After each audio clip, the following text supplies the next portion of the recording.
The Beyond the Fame podcast is sponsored by Ford's Theater in Washington, D.C. The acclaimed musical Come From Away returns to Ford's Theater's historic stage a decade after making its debut. Experience the remarkable true story of the small town of Gander, Newfoundland, which welcomed thousands of stranded airline passengers in the days following September 11, 2001. With just 12 actors portraying more than 60 characters, this Tony Award-winning musical honors the better angels of our nature, revealing hope and humanity in a time of darkness. Come From Away kicks off on September 10th. Get your tickets today at Fords.org. And of course, this podcast is powered year-round by our longtime sponsor, the Hollywood Casino at Charlestown Races in West Virginia. Rounding out August entertainment is the $1 million Charlestown Classic Race and Festival on August 28th. Enjoy live racing, live entertainment, food trucks, and more. Free fun for the whole family. Must be 21 to enter the casino floor and attend a show.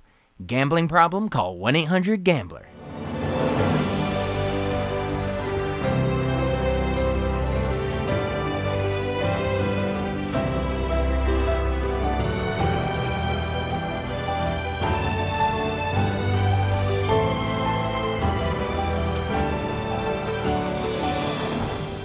Welcome to the newest episode of Beyond the Fame with Jason Fraley. I'm your host, Jason Fraley, picking the brains of the top artists and entertainers of our time. Sports talk radio legend Andy Pollin left the Washington airwaves this week after nearly 5 decades covering our teams in the nation's capital.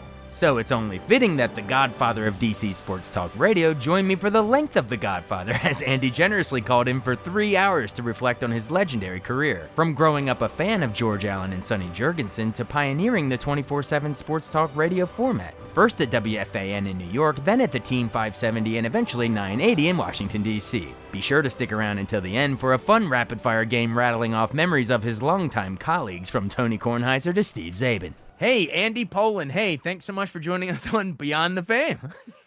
Good to be here. Why are you giggling? I'm giggling because our listeners and viewers are going to notice that we will do multiple costume changes throughout this show. So it's like going to Taylor Swift or Beyonce show. You get costume changes.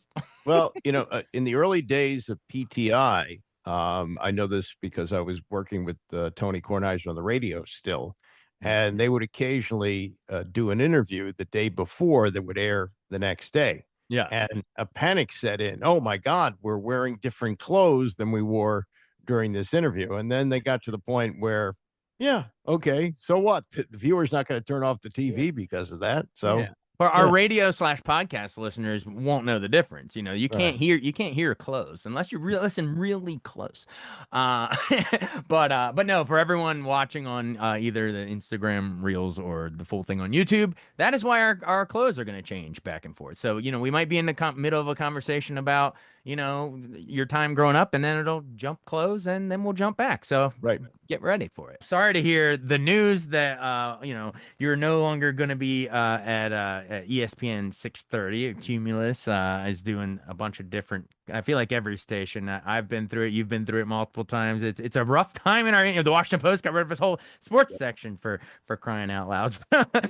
It's a rough time. ESPN's made a bunch of cuts on TV as well. So I just want to say my heart is with you, and I know you'll land on your feet if you do want to keep going. Yeah, I'm in a position that I haven't been in throughout the 48 and a half years that I've been doing this, in that I'm not desperate to find another job. Yeah. I'm interested in talking to people who are interested in talking to me. Yeah. And if something works out for both of us, great.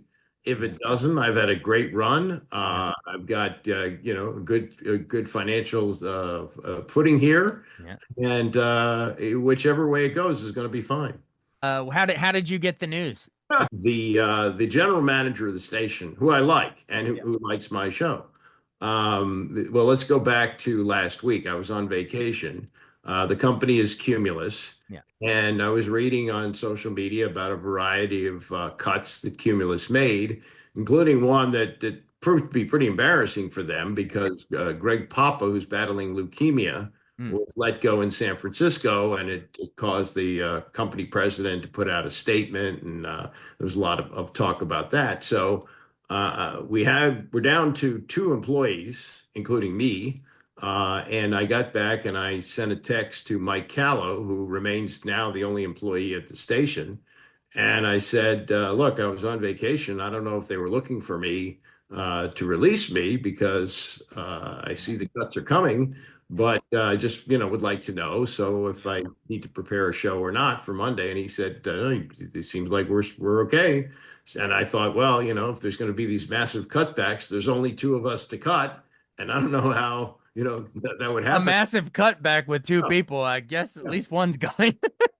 I mean, I've been part of a format change in Dallas where 35 people got fired at once, and they had to take us down to the TV studio downstairs because they didn't have a room big enough to fire us all at once. But this wouldn't have been the case there. So I did a Wow. Monday show, and everything seemed okay. And I did a Tuesday show, and I was wrapping up the Tuesday show. I see the general manager walk through the studio door. And he'd done that a few times in the past, usually to say he'd heard something that he liked or Yeah. he wanted to talk to me about some type of opportunity or Yeah. whatever. And I could see on the look on his face that it was over. And I said, huh? And I said, not even a goodbye show. He said, nah. And he says, this was a corporate decision. He didn't want it to happen, and I know he didn't. Yeah. And so then it was time to go see the HR person, which I had done Mhm. in previous firings, either the format change Yeah. or the two other times that I've been laid off in cutbacks. Yeah. This was the first one done by Zoom. The HR person was in Atlanta, so we have progressed with technology very well. And it's no longer necessary for the HR person to be sitting directly across from you. They can get it by Zoom. And Yeah. they're very nice. And I understood it. And, there was no anger or anything like that. It's Yeah. just part of a business that's changing very rapidly. But it does make it a little less it's a little less formal when it's like, hey, hop on Zoom or FaceTime. And oh, by the way, your job's gone. Well, yeah, I Yeah. said, when I walked into his office, I said, "Where's the HR person?" Yeah. He pointed to his laptop. Oh, okay. Yeah. Yeah. Yeah. Check the other Zoom grid. There you go. And Well, you've seen the movie Up in the Air, of course, oh, right? of course. Yeah. Yeah. Yeah. So, 2009. Yeah. yeah, so he could have saved a lot of airline miles. He could have just fired everybody by Zoom. Now that they have to update the movie. Underrated movie. I mean, it got acclaim at the time, but I mean, like in hindsight, I feel like not enough people talk about it. It was Jason Reitman, I believe, directing George Clooney, but Vera Farmiga and a nice little Yeah. heartbreaking twist. Anyway, now you're getting into my passion. But we'll drop movie references throughout, I'm sure. But did want to say, I want to say I liked how you posted it on Facebook. You said, "quote Perhaps you've heard me say when asked about retirement in my business, you don't retire, they retire you." Well, that may have happened today, and then you go into kind of similar to what you were kind of explaining to me. But you were saying that you had hoped to hold on to maybe a nice round number in the biz. Yeah, 50? I started actually, it was right on the 1st of January, Yeah. 1978 was my Yeah. first job. And I thought, well, that'd be really cool Yeah. to go 50 years. And when I made that decision, that was when Dan Snyder's still on the Commanders. Mm-hmm. I thought, well, if you leave December 31st, the team maybe has 4 or 5 wins at that point, and there's not going to be any postseason, and Yeah. it's time to go. But then they got Jaden Daniels, and I thought, maybe there's a chance they'll go to the Super Bowl. And they just in the last They couple, came close this his first year, yeah, right on the doorstep. and in the last couple of weeks, they announced that the Super Bowl in Atlanta in 2028 is going to be February 13th. And I looked at the calendar and I said, February 18th is a Friday. Boom, there's my retirement date. So you But already planned. as they say, Yeah. you plan, God laughs. And Yep. You want to hear God laugh? Yep. it was a little early, but that's again, I've been doing this for a long time, Yeah. and I've come to understand that this is just Yeah. an occupational hazard. Well, I'm hoping someone's listening to this here podcast and like, you know what? We want Andy to he's a legend. He's a institutional knowledge is unparalleled in this town, on this team, and all sports and all things sports in DC. So I hope someone is like, you know what? Let's get him to that nice round number of 50, and he can Nobody pick has to hold the benefit. I mean, I'm doing fine. Yeah. So It's for the love of the game, as they yeah, say. if there is an opportunity that somebody wants my services, Yeah. I find that this sits well with me, I would do it. Yeah. But again, it's not going to have to be a fundraiser. No GoFundMe page for Andy. Andy's okay. Okay, so I don't have to put a GoFundMe link in this podcast. Okay. Well, then that's great. That's good to know. Let's have fun with this. No, honestly, folks, I wanted to, I wanted to give you a chance to kind of see where you're at, and hopefully throw it out there for anyone listening. If anyone wants to pick up Andy, but your reputation precedes yourself. Your legacy is intact, regardless. You're a legend in this biz. So most of this interview, now that non-fun part's out of the way, I want to do a little bit of a chronological journey through your career. Take me back to the very beginning. Where did you actually grow up? I mean, I know some of this stuff, but I'm gonna speak kind of more generally for the for the newcomer listeners from other towns, maybe. But where did you grow up, and what were who were your sports heroes growing up? Well, I grew up here, Yeah. here being the Washington D.C. area. I still don't call it the DMV. I'm old enough when we called it the Washington metropolitan area. I know that's a longer handle, but DMV always reminds me of standing in long lines, Yeah. waiting for people to call your number. Yeah. So Now at counter number yeah. 3. Yeah. Right. My father had grown up in D.C. He went to Central High School, which is now Cardozo. Yeah. And he had actually seen Sammy Baugh play at Griffith Stadium. Really? And so when I was, I think, 7 years old, he took me to my first baseball game it was still DC Stadium. This was before RFK was assassinated. Yeah. And in 1966, we went to see the Boston Red Sox, and I'll never forget it. Here's another movie reference. The scene in City Slickers where Billy Crystal describes his best day? Of course. We had a black and white television, and Yeah. we come through the tunnel, and I see this green grass, as green a grass as I'd ever seen Yeah. on the field at RFK. I had the exact same experience there. But you didn't bring Norman the cow or whatever, right? No, You didn't bring no, Norman. it's just me and Dad. And No. Yeah. we sat and we watched the game, and he taught me how to score, just like Billy Crystal's dad did. I mean, everything was the same. It was a Wow. gorgeous Saturday afternoon. Mickey Mantle didn't play for either team and didn't hit a home run, but I think Frank Howard was on that team. I don't know whether he hit a home run that day. Wow. That was the birth of my lifelong love affair with sports. Wow. And we went to my first Redskin game was at the end of the 1968 season. My father worked for, at that time, George Hyman Construction Company, which is now Clark, big May have company. heard of it. Yeah. Yeah, and in those days, you got to realize this: there was no boxes. You had the owner's box, which Edward Bennett Williams sat in, but there were no luxury boxes. So a big company like this had tickets, but there were tickets in the stands. Like season tickets, but in the stands. Yeah. In the stands. Hey, that's better that way. And my father was not an executive there. He Right. he was an engineer. He was a what they call project manager. Yeah. And by the end of the year, the team wasn't in contention, and it was really cold. So the tickets filtered down to him, and we Nice. went. And it was Nice. great. When did Lombardi take over? Was that Okay, so that I saw what was the last game that it was the Cleveland Browns quarterback who became the coach, Otto Graham. Otto Graham's last game, and then they fired him at the end of the season. 69, the stadium gets renamed RFK Stadium. because Bobby's killed? Yeah. Yeah, Vince Lombardi is the coach, and he was very close to the Kennedy family, as you may know. And yeah, that launched what had been the greatest season they'd had since World War II. Yeah. And it was really, and we went to a game at the end of that year as well. And then sadly, Vince Lombardi died. Yeah. And Bill Austin was the coach for a year. And then George Allen came in 1971. And I used to wake up every day to Johnny Holliday's morning show. Wow. W. Shout out Johnny, love him. Look him up. Look our combo in the archives. A legend as well. Yeah. I'm old now, Yeah. and I was a little kid then, and Johnny was he'd already introduced the Beatles. So he was already a big deal. Yeah. And he had a sportscaster named Tony Roberts who passed away a few years ago. He had a wonderful career as well, did Notre Dame football. And I remember waking up and hearing him do the sports report that George Allen had traded all of his draft picks for his old players from the Rams. And a bunch of people think he was crazy. The Over the Hill gang, right? Was born. Oh, they had nothing to lose. They had been a terrible team for a long time. Yeah. Nobody said, "Oh, you're breaking up a great team, Yeah. or you're going to destroy a great team."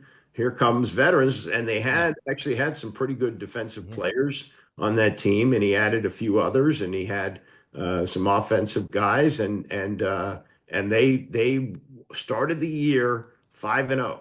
And George Allen's picture was on the cover of not Sports Illustrated, but Newsweek. And Newsweek in 1971, you got your picture on that. That was really That's just that's mainstream. That not even just sports fans knew. and that's where I think he may have said it before that. He may have said it, but I remember the cover and it said, "The future is now."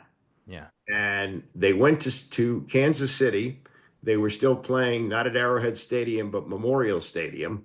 And they were leading in the game. And Charlie Taylor caught a touchdown pass. But as he went in the end zone, Emmett Smith tackled Emmett Thomas is in the Hall of Fame as well.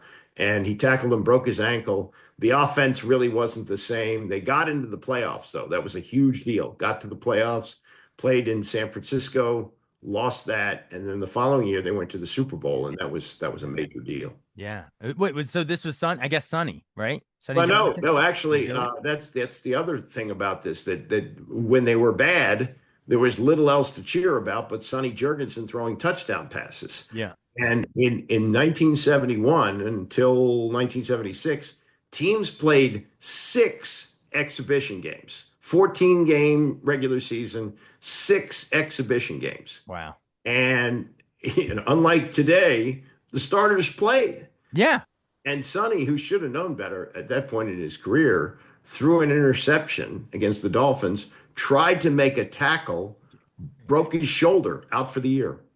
Yeah. So that was Billy Kilmer. He was the quarterback for that team. Yeah. I think probably the roots of my sports radio, probably at the lunch table in the high school cafeteria. When I was 1973, that was really the height of it. I was a sophomore and too afraid to talk to girls. And so we would debate Sonny and Billy at the lunch table, just like everybody else. And I was always a Sonny guy. Yeah. There was WWDC, which was 1260, I believe. That was my station. Shelby Whitfield did a talk show at night, which I would listen to while I was trying to do my homework. And he was a Billy guy, and I hated him. But, that's part of sports radio. You can hate the guy and still listen. Of course. And I love Sonny. I love watching him play. I thought he was the greatest passer I've ever seen. And as a matter of fact, I went to University of Maryland football camp before my sophomore year, Jerry Claiborne's Maryland football camp. And Sonny came out with his son and put on a passing exhibition. I saw him throw it 40 yards behind his back. Oh, yeah. I've seen clips of him just whipping it around, and it's a better spiral than most people can go forward. Amazing. God-given talent. Rest in peace. And if we can jump out of order, I will tell you that one of the great thrills of my life was getting to work with him on the radio. And we did, among other things, a 2-hour special on Vince Lombardi's season in Washington. Wow. And Sonny, said, among other things, that he never got to play in a Super Bowl, but he felt like he traded that for his year with Lombardi and felt like it was worth it. He had his best year, loved Lombardi, would have loved to have finished his career playing for Lombardi, but sadly Lombardi died after only a year. Well, Sonny never got a Lombardi trophy, but he got Lombardi himself. So even better, right? Right. Well, I don't know. So you grew up watching basically those great George Allen teams, 40 men together can't lose, right? So so who were your idols? Sonny, obviously, but Charlie Taylor, Bobby Mitchell, who were your guys? Yeah, well, Bobby Mitchell retired right before Lombardi started. He went to training camp and decided he would retire then. So I don't really remember him in his prime. Okay. I certainly remember Charlie Taylor. Larry Brown, I think he's an inspirational figure to everybody. He'd get the crap beat out of him, and he'd drag himself to his feet, and then they'd give him the ball again, and he'd go for 5 yards, and that's how it worked with the George Allen offense. Yeah. He was tremendous. The defense was great. Chris Hamburger. Linebacker, he's in the Hall of Fame, but they wouldn't let him play today. The way he played, clotheslining people all over the place. He'd be in the WWE nowadays. Yeah. Pat Fisher was 5'9", and they used to match him up with 6'7" Harold Carmichael, and the rules were a little different then. So Fisher would chop him down at the knees as he went across the middle. And then Ken Houston, right? Kenny Houston, Walt Garrison on the goal line. That was right? That was a Monday night game. Sonny actually played in that. but they only scored 14 points. And Craig Morton was the quarterback. I believe Staubach must have been hurt. I think that's what happened. And Morton was the quarterback, and they were down around the goal line. Yeah. And they gave the ball to Walt Garrison, whose off-season occupation was wrestling bulls, a rodeo guy. He was as tough as they came, God. and he had a full head of steam heading towards the goal line. And Ken Houston, who's in the Hall of Fame and should be, Yeah. grabbed him around the waist and wrestled him to the ground before he got there. It's one of the greatest defensive plays in team history. So And the guy that held on. wrestled bulls still couldn't outdo Ken Houston. That's right. Yeah. That's incredible. All right. I mean, are there any other players we're forgetting from the George Allen days, or just in general? Speak to George Allen's Well, coaching. George Allen, he brought all these veterans with him, and he traded draft picks for him. The guy, and I don't think he gets enough credit. He's known primarily as a coach now, and was the coach of the Redskins for 3 years, and that's Jack Pardee. Yeah. And Jack Pardee, I likened London Fletcher to him. And I also thought about Bobby Wagner, maybe even more so Bobby Wagner, because he was such a smart player. But yeah, you could tell Pardee was on his way to being a coach, because he had everybody in the right position to make the play. Wasn't the fastest guy, wasn't the best athlete at that point. But I remember the first game that they played, Richie Pettibone had 3 interceptions. And the reason was because, Richie didn't have the belly that he had when he coached, but he was not a speed demon. And what he did is he knew where the ball was going to go. Yeah. Oh, see, but Andy, I'm just eating this up. This is why I wanted to have you on, not only to do, a chronological journey through your career and the birth of sports talk radio in New York, and then of course to DC. But also because it's almost paralleling with your whole career.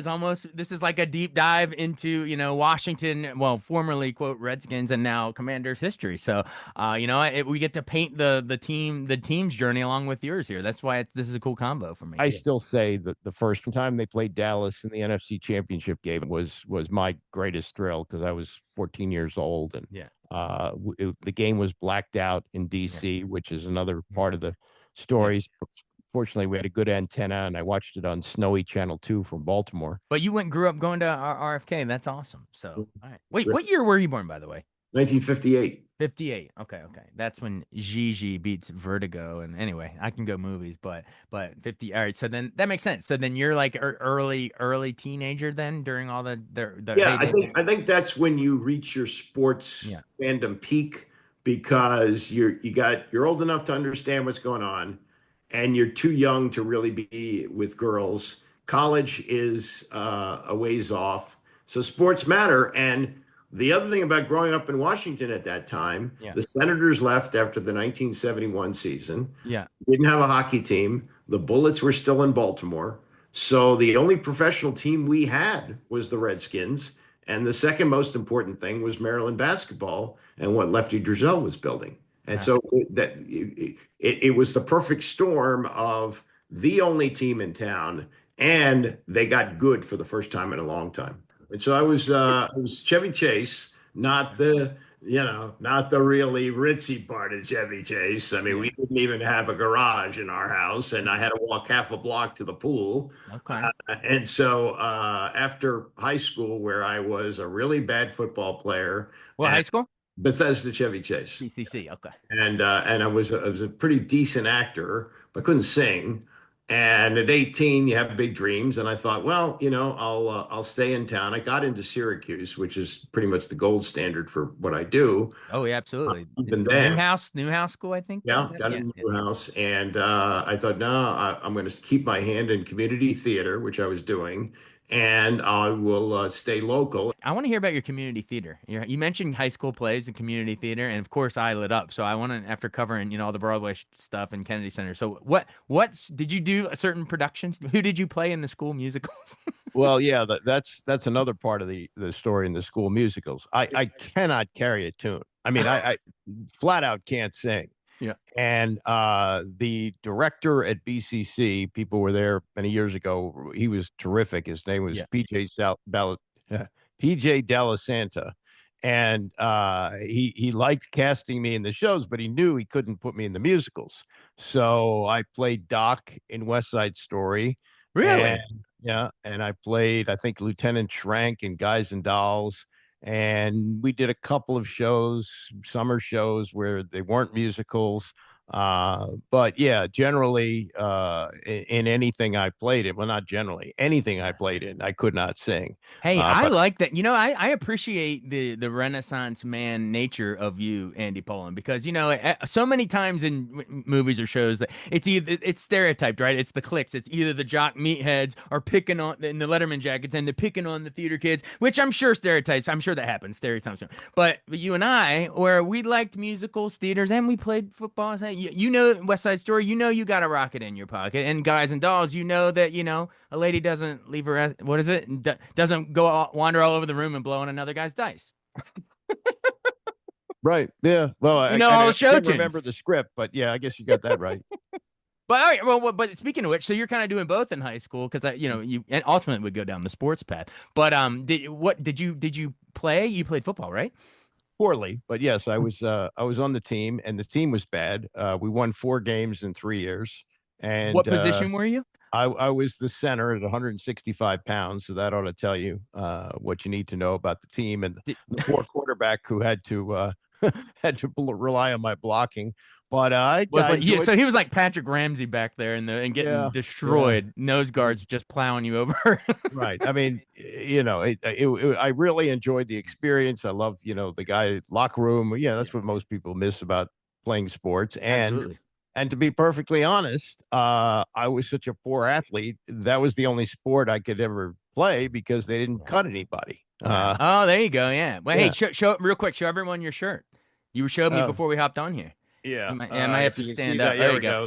go. This was a like many of my Yeah. things in the wardrobe was a freebie. It was the T-shirt that was given out the night of the Washington premiere of the movie. I think Yeah. you can go to IMDb to Yeah. find the year. It seems like it was about Oh, 20 years ago, I'll tell you, it something was like 2004. Yeah, 2004. that Yeah, was you know that. Billy. Oh, I know. Give me. I can get. You can give me any year, all the way back, and I'll tell you. Try me real So quick. Try me. one, Just say a random year, long before we were born. well, I mean, I would have to think about movies, and the movies I know are easy, like The Godfather 72, The Yeah, yeah, Godfather yeah. 2 74. Or yeah, yeah. Yeah, But that's you reverse engineer. Just say a year. Just say a year, and I'll spit. We'll go the other way. okay. 1978. What was the The Academy deer. Award winner? That's the Deer Hunter. Oh, right. But also that was the year of like Grease and Yeah. Superman and Body Yeah. Snatchers remake and all that. The Deer Hunter I saw in theater in San Antonio. Wow. And I cannot remember a movie where the movie ended. And this was long, like it was three and a half Oh yeah, it's hours. like 3 hours. Yeah, there's an Yeah. hour. There's an hour of them in town, the Right. wedding and hunting, and then an hour in Right. Vietnam, and then an hour back home. Yeah. And I was too young to have an enlarged prostate, so I could sit for a long time. And everybody in the theater sat there for seemed like 10 minutes before they could get up. It was such a powerful and stunning movie. I'd Well, never because they're experienced singing "God anything. Bless America," like, but like it's Yeah. tragic because Watkins died. Like they're singing it, Meryl Streep and everybody, De Niro, and Yeah. they're singing it sadly, and you're sitting there holding your bladder. Is that? No, I didn't because I was young. I was in my 20s. Yeah. But now I would not be able to sit for a 3.5 hour movie. And if Yeah. I managed to do it, I'd have to get Yeah. up immediately to go to the bathroom. But in those days, I Yeah. did not. Yeah. And I guess most of the people in the theater were either holding it in or didn't Yeah. have to go. But it was an amazing experience to sit Awesome. there for 10 minutes and you can't get up. I love that movie. You had to have someone smack you like the POWs to Yeah. to snap you out of the trance to get up and go. Great movie. Anyway, yeah, no, so I love movie history. We could literally go all day on the thing on the quizzing. But anyway, back to the Friday Night Lights. We were talking before we got on here. So you played center. Okay. Mhm. Who were your big rivals back then? So your BCC, was it like Senegal Valley, Damascus? No, they were just getting off the ground. We were everybody's homecoming opponent because they they they knew they book could you they knew easy they could wins. beat us. Right. And we didn't play Friday Night Lights because this was so long ago that schools in Montgomery County didn't have lights. We played at 2 o'clock on Saturday Yeah. afternoons. Yeah. Yeah. What does Ray Liotta say? Shoeless Joe and Field of Dreams, they're like owners. They had to put lights in. uh, But yeah, no. Anyway, shout out to Rick Connor. He's the reigning DC high school 3A Maryland State Coach of the Year. He was we like similarly we won 3 or 4 games my junior, like you, and then he came over my senior year and we went all the way to states. Lost to Wow. Seneca, but anyway, he's still going. Several state titles later. So I'm a huge fan of Friday Night Lights. Did you write for the school paper? Cover any of it? No, I kind of regret that. Did not write for the school paper. And there was a television station, which Yeah. I probably should have spent more time at, but I didn't. Yeah. And my jump into radio was college. Yeah. And I jumped in. I went Yeah. all the way in, and I've been there ever since. And I knew that American University had a good radio station. I was interested in that too. Hmm. And they had an organizational meeting for the radio station about my third day on campus. And within 2 weeks, I was spending all my time at the radio station. And I knew that this is what I wanted to do. I loved it. And through an odd set of circumstances, and you're going to have to go way back on this, but there was a sportscaster at Channel 5 Okay. in between Bernie Smilovitz and Steve Buckhantz, who's a good friend of mine. Okay. And his name was Joe Fowler. And Joe and I had gone to school at American University. He was from San Antonio, Texas, and we became very good friends. We had an apartment together. And midway through my sophomore year, he went back home to San Antonio to broadcast the Double-A Dodgers. They had a farm club. I think the Brewers Oh. farm club there now. But in those days, the Dodgers had a Double-A team, and he was going to do their radio. And he left school, and we parted ways. Stay in touch. The whole thing that goes on. And day of Christmas Eve, I got a call from him, and he said, "Listen, I don't know if you're going to get this job, but it'd be great experience for you to apply." And I gave them your name, and here's the name of the person and the address to send the tape to.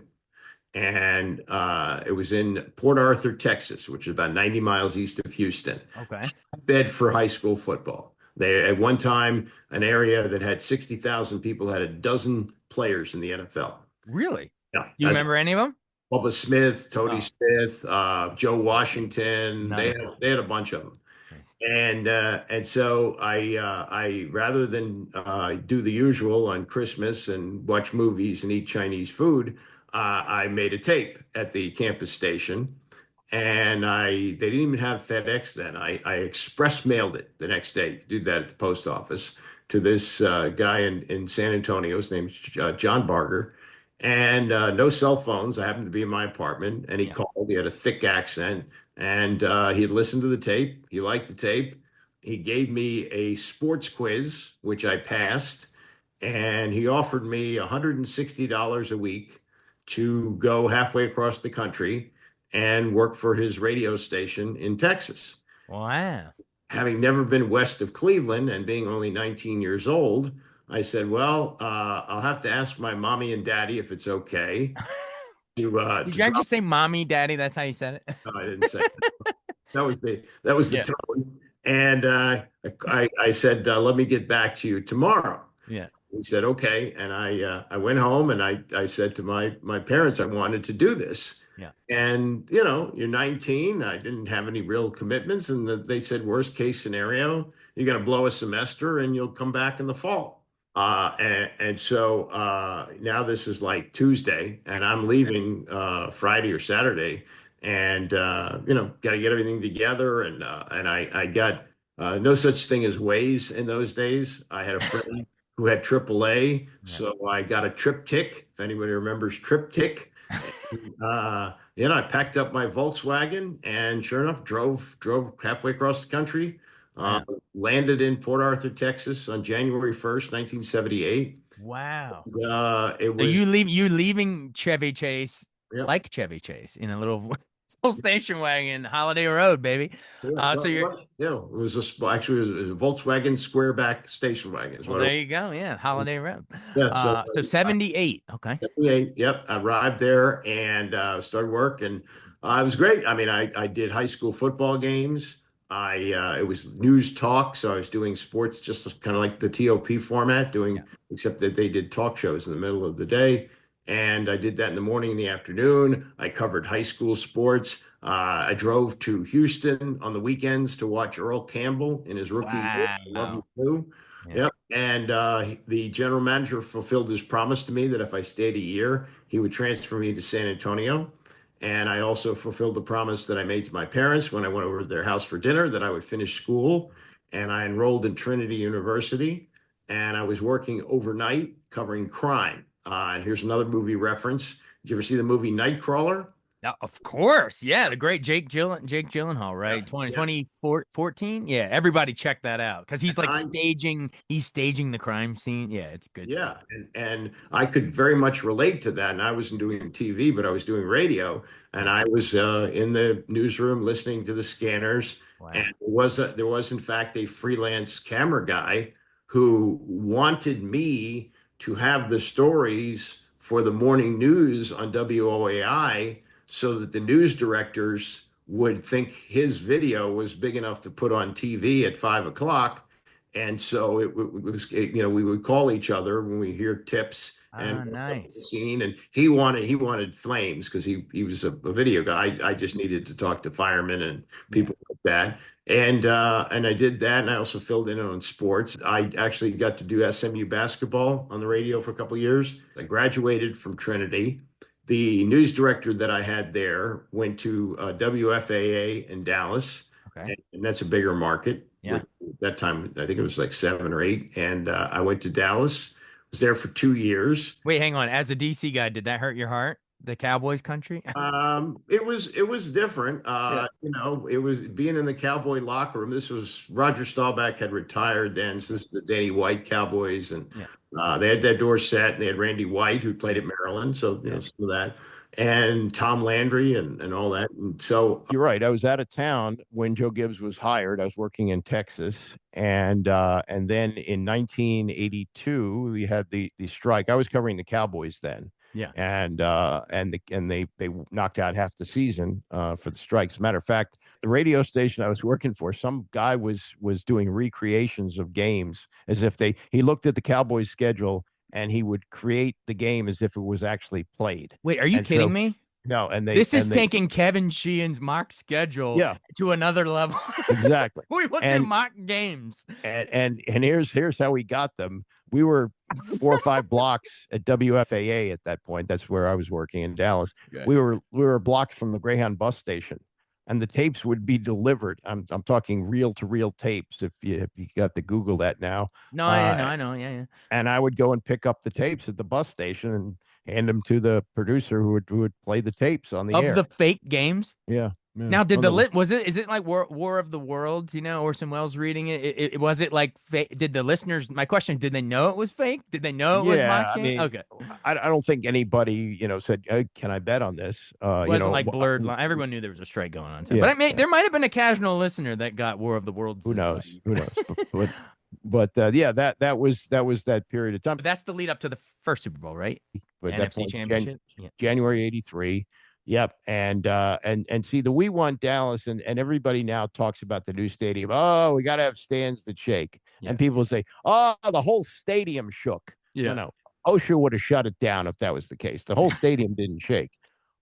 RFK Stadium was actually built more for baseball. Yeah. And in the outfield, when you didn't need all that space, when football would come around, they put in temporary stands. Right.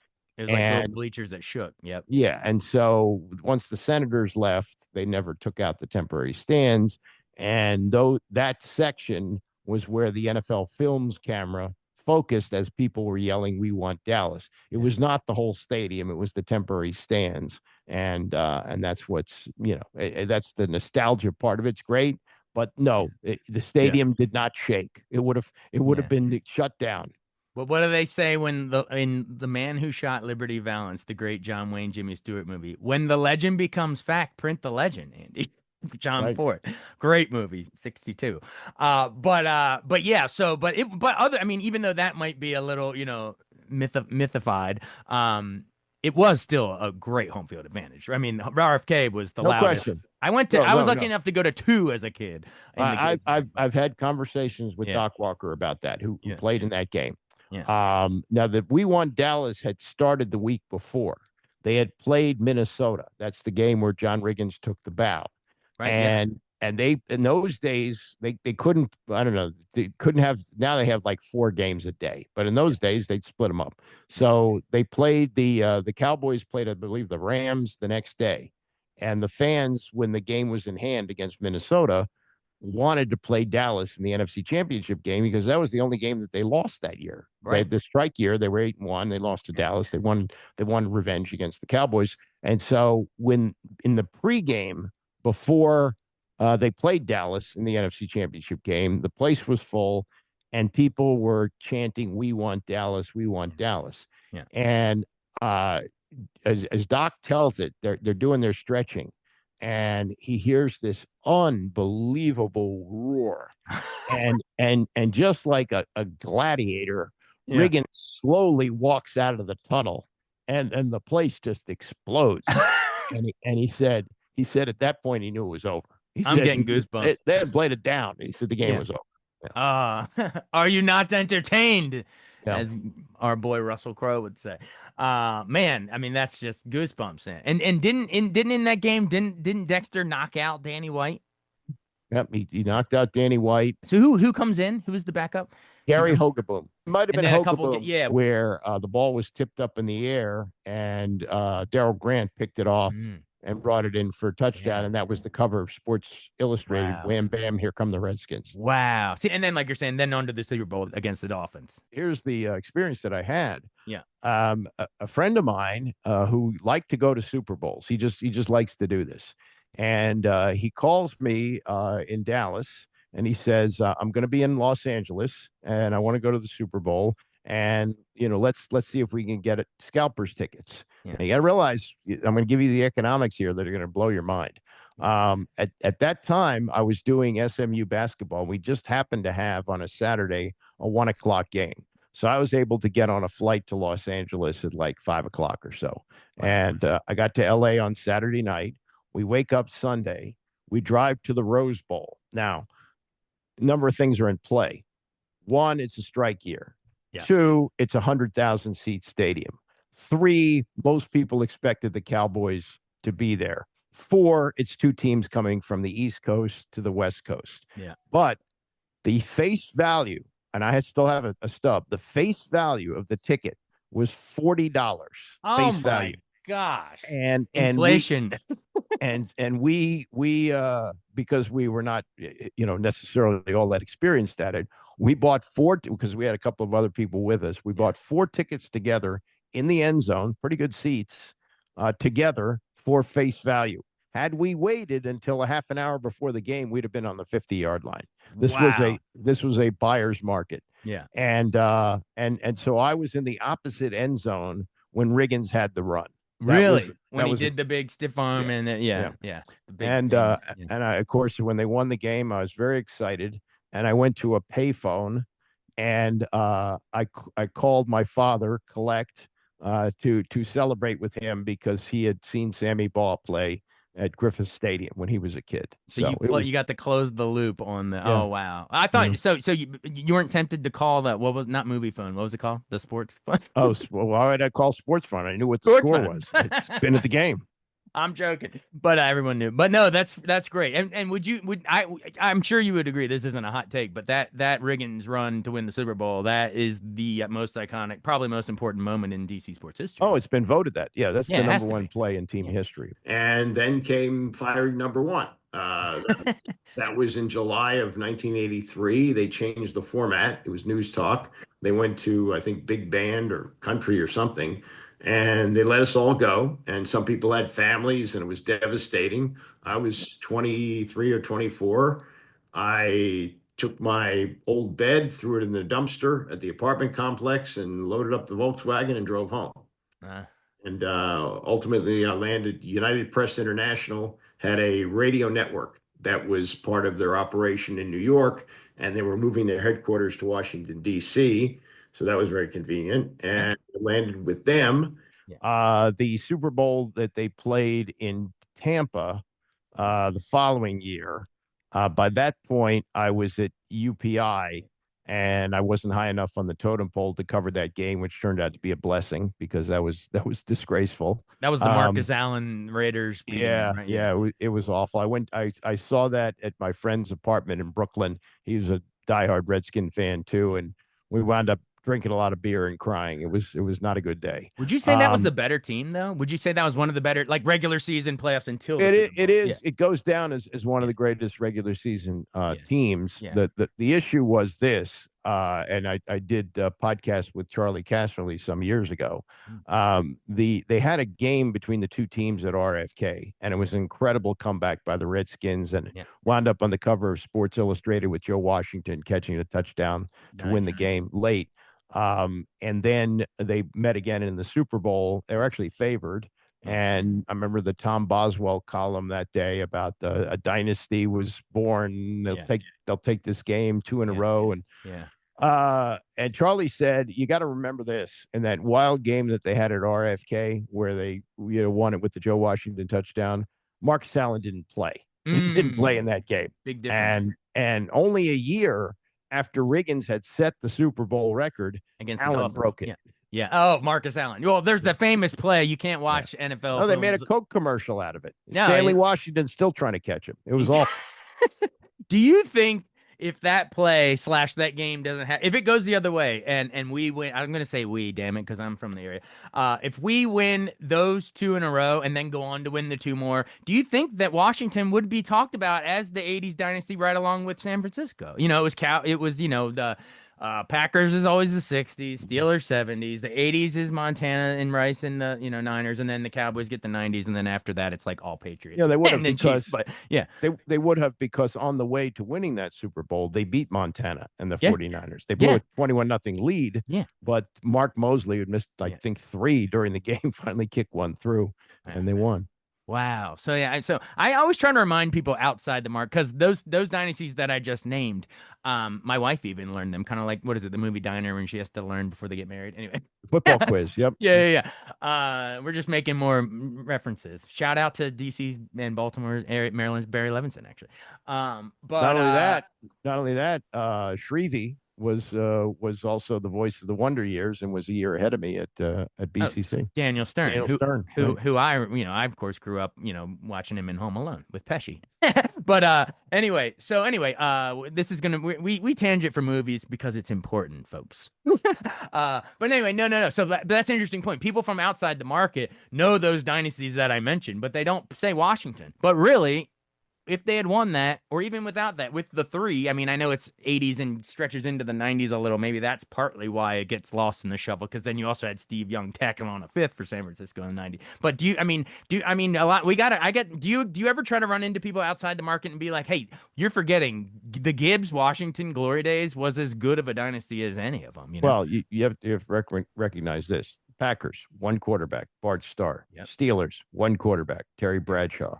And Washington had 3 different quarterbacks, none of whom will be in the Hall of Fame. And when they make the argument for who's the greatest coach of all time, that would be the first thing you would say about Joe Gibbs, that he had in this era where you'll do whatever you can to get a franchise quarterback. He did it with, Theismann would be a franchise quarterback, but the other 2 were not. But and of course the injury. Well, actually, that sparks a good question. Before we move off the Theismann era. Oh, by the way, shout out. We had him on here. Look him up in the archives. Me and Joe Theismann. That was a great combo.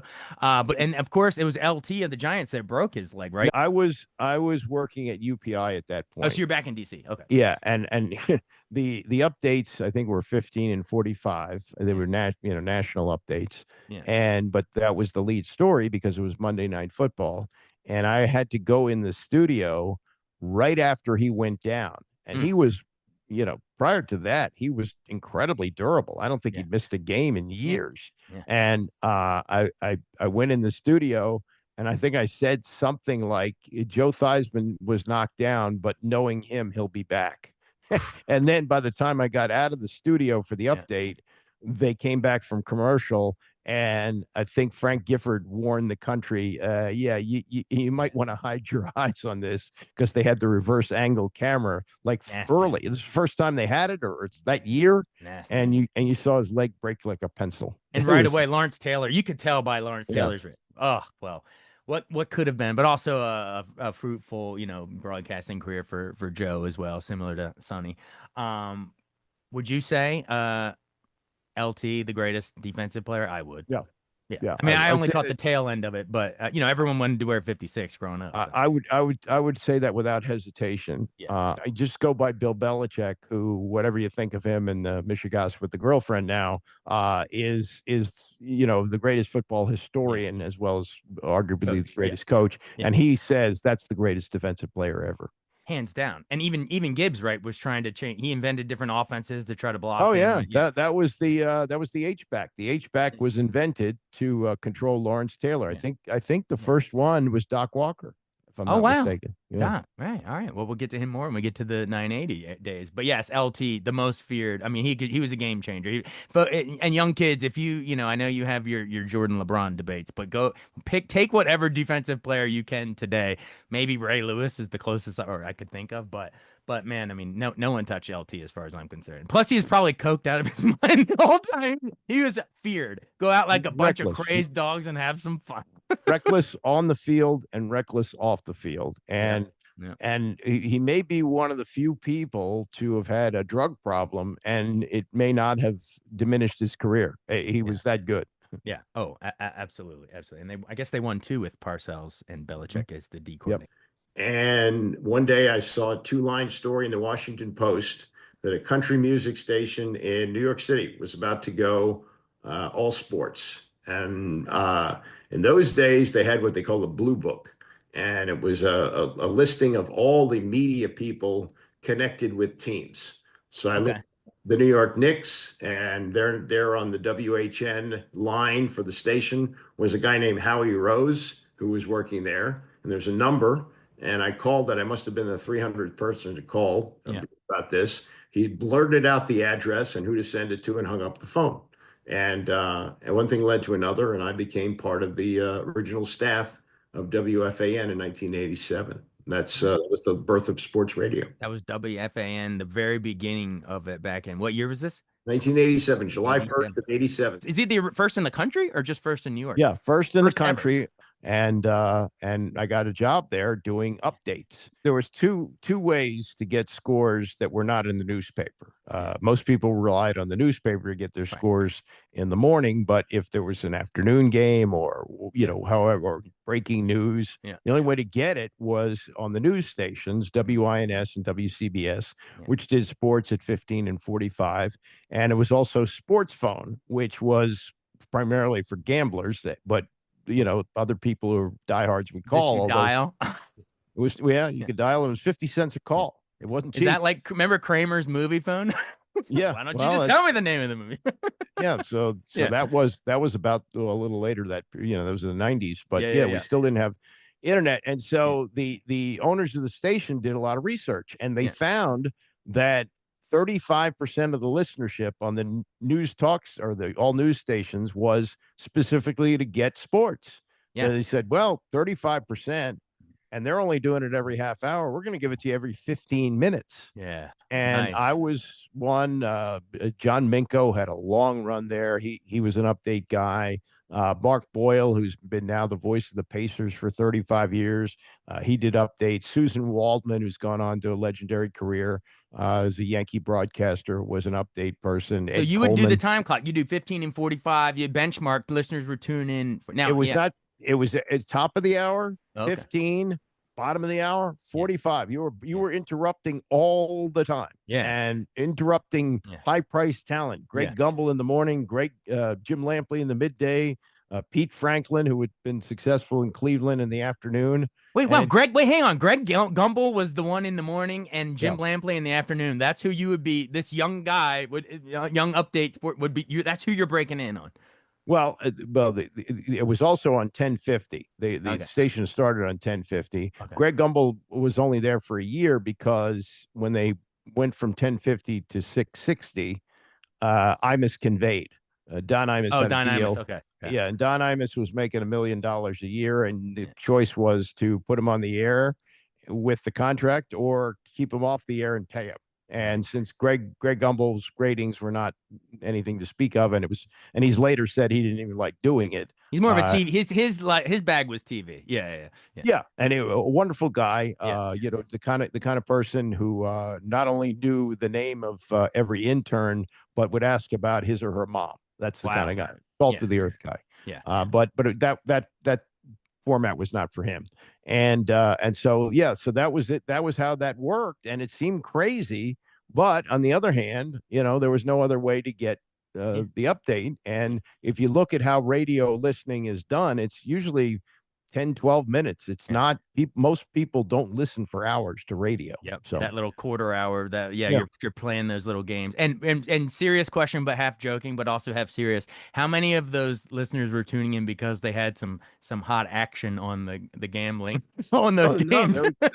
that's not an insignificant number. That Yeah. that was factored in, of course. Absolutely. And that was, Yeah. but as time went on, even pre-internet, they realized it was getting to be too much, so they made it Yeah. every 20 minutes. Yeah. And now we're at the point where the fan doesn't have updates at all anymore. Oh yeah, because it dings to their phone the second it happens. Like so, yeah, Mm. it's almost become obsolete. Wait, all right. So Gumbel, and then and you mentioned Lampley.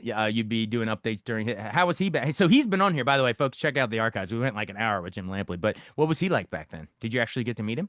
Yeah, oh yeah, no. Jim was great, and that was what we had, an organizational meeting. They probably, we had 50 people or so working, and before the station went on the air, we met in the cafeteria at the Kaufman Astoria Studios, where, by the way, we used to see Bill Cosby in the lobby from time to time. Are you kidding? No, he taped the show there. Wow, this is when he was very revered. Not Oh, anymore, but yeah, he was beloved. yeah. Believe me. It was the best show of the '80s, the best Yeah. comedy of the '80s. Yeah, absolutely. Yeah, absolutely. So I was very impressed that they were really into this, because both of them had great television success, especially Lampley, but they asked the most questions. They were committed to doing this. And Yeah. what happened was Jim was fired from ABC like 2 or 3 months after the station started, Mm, and he wound up going to Los Angeles, that's right. which is where he was co-anchoring with Bree Walker, and they later became a couple. But the plan was for him to continue the show from Los Angeles, but they didn't have what we have like here, doing this little segment here. So Long before Zoom.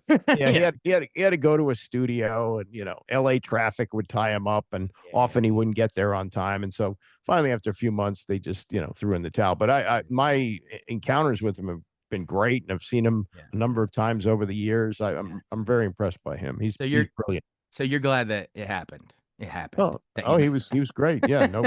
Just steal a line. So, who else? Any other? Do we want to give flowers to anyone else? Because we're about to. I want to pivot. We're going to pivot down to DC, launching 570 and 980, obviously. But before we leave the New York, is there any who else was it Mike and Mad Dog, or what were some of the big shows on back then? Because I heard it live how the genesis of that happened. Do you have time to share it? Yeah, I got all the time now. I was. That's true. This was New Year's Eve of 1980. 88, 89. So Right. December 31st, 88. And I did the show on WFAN from 6 to midnight. And they did what they call a crossover, like at 11:55 or 50, whatever. The host who was going to do the next show walks in the studio. And I see this skinny guy, and he's full of energy at midnight on New Year's Eve. And he sits down. He goes, "Hey, I've been listening. It's great. I think who is this guy?"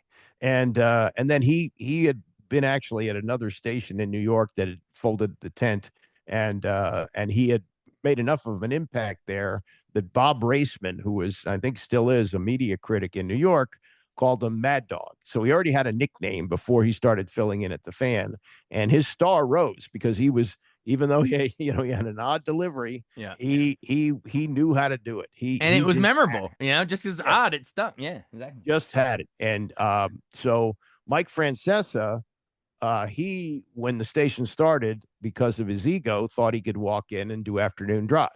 And this was pre-internet, and he did know a lot because he was Brent Musburger's researcher, and he could do things like, pick up the phone and call Jimmy Johnson, and he knew things that other people did not. This was when he's still down at Miami, though. He was college Jimmy Johnson at the time, right? Yeah, right. Or I'm just using him as an yeah, example. yeah. But yeah, He had Benny, the and Rolodex. Yeah. right, and so he wound up first on a weekend show, and then eventually he teamed with Ed Coleman in, I think, the old Jim Lampley spot, the midday spot. So this is prior. Later, they would run Imus the best of. They would use his clips, and so Imus was on the air 300 or whatever every day of the week throughout the year. But this was prior to that, and Russo was filling the morning spot. It's the last healthy year that Don Mattingly had. Francesa, huge Yankee fan, grew up going to games, et cetera, et cetera. Russo, because his father was like a traveling salesman, had somehow gone on a trip with him and wound up in the same hotel as the San Francisco Giants when he was a kid and got autographs from Willie McCovey and Mays and people like that and Oh, became wow. lifelong Giants fan. Yeah. So he's gone on and on about how Will Clark is a better first baseman than Don Mattingly. And They're both great, but yeah. Francesa, listening in the car, doesn't even ask. He walks in the studio, sits down. They open up his mic, and the two of them argue about who's a better first baseman. The program director, Mark Mason, was listening to that, and that became sort of the peanut butter and chocolate moment. Like, Them okay, debating about he heard it in the car, yeah, comes in, and they have he just walks in studio and they have like a real-time debate, and then yeah. someone sitting back there going, "Oh my gosh, we should put that on the air." It was so ahead of its time. You got to Yeah. remember what sports you might have hosts arguing with callers, but Right. hosts together didn't argue. That was kind of a different thing. Wow. Wait, so And Andy Pollin, who was the better first baseman? Will Clark or well, Don? Who had the, yeah, well, by Don by a mustache, maybe. I think a healthy. I would take a healthy Mattingly, but Yeah. anyway, that show became the replacement for Pete Franklin Mm. when Franklin his contract was up. So Gotcha. they took over, I believe, in the fall of 1989, and they also benefited from Imus making fun of them every morning.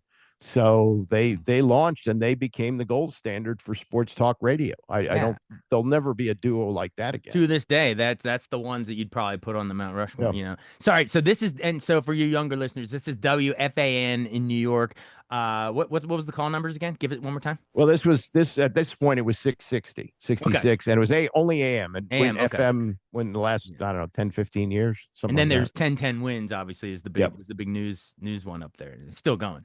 What I did realize when I was in New York is it's very, very difficult to do sports radio in a town that you didn't grow up in. I mean, I came to WFAN and I would watch Mike Francesa sit there for 15 minutes and talk about seeing Mickey Mantle play. Yeah. You know, that's something he could do. You can't beat And that. That's yeah, priceless. Yeah. and I could never, no matter how long I stayed at WFAN, I could never become that. But I could come back to Washington and do the same thing about Sonny Jurgensen. And I think Absolutely. if you look across the country, anybody who's had success doing this is a native. All right. So then just then on the cusp of you moving down to DC, then here's how we'll do the segue. Are you keeping an eye, because you starting there in '87, so that's Doug Williams leading the Skins to the 2nd Super Bowl. What was the Darryl Green punt return broken rib? That was in the '87 year. Okay. And that's when they were playing the Bears in Chicago. Right. And Gibbs would rarely use him as a punt returner. Yeah. But he felt like the game needed a big boost. Yeah. So he asked Darryl to return a punt. Yeah. Darryl hopped over Cap Boso in returning it and took it in the end zone. But if you watch the play, he's grabbing his rib. Yep. And he tore rib cartilage muscle. Said that he wasn't going to play the following week in the NFC Championship game against Minnesota. And Richie Pettibone, old school guy, prevailed on him to take a shot. Again, Darryl didn't like to take a shot, but he did it. And he later said the shot wore off midway through the first quarter. What is it? Like cortisone? What is the shot? What is the whatever? It's a painkiller. Painkiller, yeah. Yeah. And the painkiller wore off in the first quarter. So he played in pain and made the game-saving play, knocking the ball away from Darren Nelson at the goal line. I can still see it in my head. Yeah. The Doug Williams Super Bowl year. You're still in New York? That's when you're at the Fan? Yeah, and I actually got to. They sent me to San Diego for that. I was part of a group, and actually part of the first Radio Row. That's something you hear a lot on sports radio. We were in the media hotel, and the Pete Franklin show was broadcast from there alongside the Dave Sims show, which was still on WNBC. Okay. And the stations had, we'd had not had the switch over yet. And that was it. There weren't, later on, it went to ballrooms and all that and convention centers. But at that point, that's all it was. Yeah. And so I was a reporter. And if you see the Dexter Manley 30 for 30 or the Football Life, Right. he couldn't read. And at that point, and nobody knew it. Yeah. And he came out for his interview and he was profusely sweating and he had a newspaper under his arm. And he for whatever reason lashed out, not in in a vicious way. If you've ever been around Dexter, he's his bark, he doesn't really scare you off the field. Yeah. But he said something like, you have to submit your questions in writing. And I'm standing there with my WFAN microphone and First we all radio row ever. yeah, and we thought it was kind of, this was one of the media sessions where he did this, but we thought it was kind of odd. Yeah. And nobody understood at that time that he actually was illiterate, and wow. and later went to the lab school to wow. So to that learn was how to coming read. from a deep place. Well, he could read an offense, but other than that, yeah. So wow, okay. So X's and O's he knew, but wow. All right, so that was coming. So maybe in hindsight, at first you might have been a little put off by it, but in hindsight, you're kind of like, oh, and that was coming from a kind of a personal place. Even when I was at TOP, Dexter got in trouble in our but I heard that live. But I heard yeah, that live. yeah. And I You were listening called live? Rob Woodfork and I said, you got to do something about that. Yeah, that was his last. But otherwise, a very sweet man. Other than he'd break your hand trying to squeeze your hand. By the way, the most famous quote from that Super Bowl was inaccurately reported. Part of the Doug Williams legacy is that he was allegedly asked by a reporter, how long have you been a black quarterback? And that got a lot of traction. There's no recording of it. Really? Yes, there were no smartphones to record things then. There were no TV cameras present. The question was asked by the late Doug Johns of the Clarion Ledger, who had covered Doug when he was at Grambling. Mm-hmm. And he had said to him, the question was, and there were a lot of people around him, and it was in a ballroom, and there's a lot of noise with other interviews. And he said, Doug, obviously, you've been a black quarterback all your life. When did it start to matter? And he was, further back in the scrum. And Doug said something like, how long have I been a black quarterback? And it got picked up by the local, probably San Diego Union Tribune. It went in the notes column. And, when you're doing a whole week of Super Bowl coverage and there's nothing to talk about, everybody jumped onto that. But it was unfair to Doug Johns. That was not the question. It kind of got so it was misinterpreted from what he interesting. Yeah. Wow. Well, so a lot of these times it's more nuanced. But my heart goes out to those firsts, right? I interviewed before he passed Charlie Pride, and he was like I remember him saying like everybody's like, how does it feel to be the Jackie Robinson of country music? How does it feel to and he's like, I just want to make music, so I do feel for the Doug Williamses of the world, but there's got to be first, and it's reportable, it's breaking news when it happens, and hopefully we're all hoping one day we'll get to a point where it is no longer newsworthy because everybody's doing it, but we're not there yet, sadly, on a lot of stuff. So I covered that for WFAN, and where I was sitting was the auxiliary press, temporary, and you always have more media for the Super Bowl. So they were essentially seats in the stands, sectioned off for out of town media, and I didn't have a connection to either team. I was New York, and it wasn't Denver, it wasn't Washington. Yeah. But I remember this. There was a huge group of Bronco fans behind us. If you remember the way that game started, Broncos scored on the first play, I think. And it's Elway. I mean, everyone thought they were going to roll, right? It was 10-0, and then Doug Williams goes down with a knee injury, and Jay Schrader has to come in, and he gets sacked on one play. And these Bronco fans are delirious behind us. Yeah. And then the second quarter opens, and it was it was like Mike Tyson and Michael Spinks. It was just one play after another. And Timmy Smith and all that, right? Yeah. And then they disappeared. They must have gone to another section of the stadium because I never saw them again. Oh, the poor Broncos fan. Well, it was the altitude changes, probably, right? The mile high. Yeah, they hit. But did they So what is it? Isn't it still one of the? Is it still to this day the most points in a quarter? I think it is. Yeah. He not only had the 4 touchdown passes, Yeah. but Timmy Smith also scored on the ground. So I think it was Right. 35 points in the second quarter. And do you remember who all he hit? I know we have listeners from the era, and they're gonna love to hear the name Ricky drop. So who did he Sanders hit before caught Ricky? one. I Yeah. think Gary Clark caught another one. I remember he hit Clint Didier Yes. for one. I Right. forget who the fourth one was, but Wait, it wasn't was Art Monk? No, I don't know. I can't no. remember. Art Monk never caught a touchdown pass in the Super Bowl. Oh wow. Yeah. He was injured. That's the origin of the Fun Bunch. Oh If yeah. you Okay. Yeah. Fun bunch. yeah, Art Monk was hurt, and the other receivers said we need to do a tribute to Yeah. Art when we Yeah. score a touchdown. So anybody that scores, we're going to meet in the end zone and give a group high Uh, five. and they all jump up in the air, Yeah, and not to be confused with that later weren't they called the posse, right? yeah. Clark, And Sanders, and Monk. Yeah. Monk did catch a touchdown pass in the last Super Bowl, Yeah. but it was the last time that they used instant replay before it went away for a few years, Oh and they no. overturned it on replay. Yeah, and so he never Of caught one. course. Replay again. It snake bit with it. It shows the Theismann injury and takes the Monk touchdown away. Wow. All right. And then also, I guess Darryl Green is leading the defense at this point. He was among the players. I mean, they had Dexter, they had Dave Butts, I think, was still playing then. Yeah. They had, yeah, I mean, that was a Yeah. great team that also benefited from the strike Yeah. because Bobby Beathard knew the strike was coming.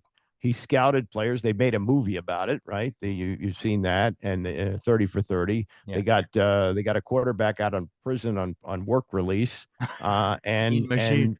and Charlie Castro, he said, if you want to know how great a coach Joe Gibbs was, look at what he did with that team. The Yeah. last game that they played the Cowboys with a bunch of strike breakers. Randy White, Yeah. Tony Dorsett, Danny White, they all came across the line and they won that game. And Gibbs coached him to beat him. That's crazy.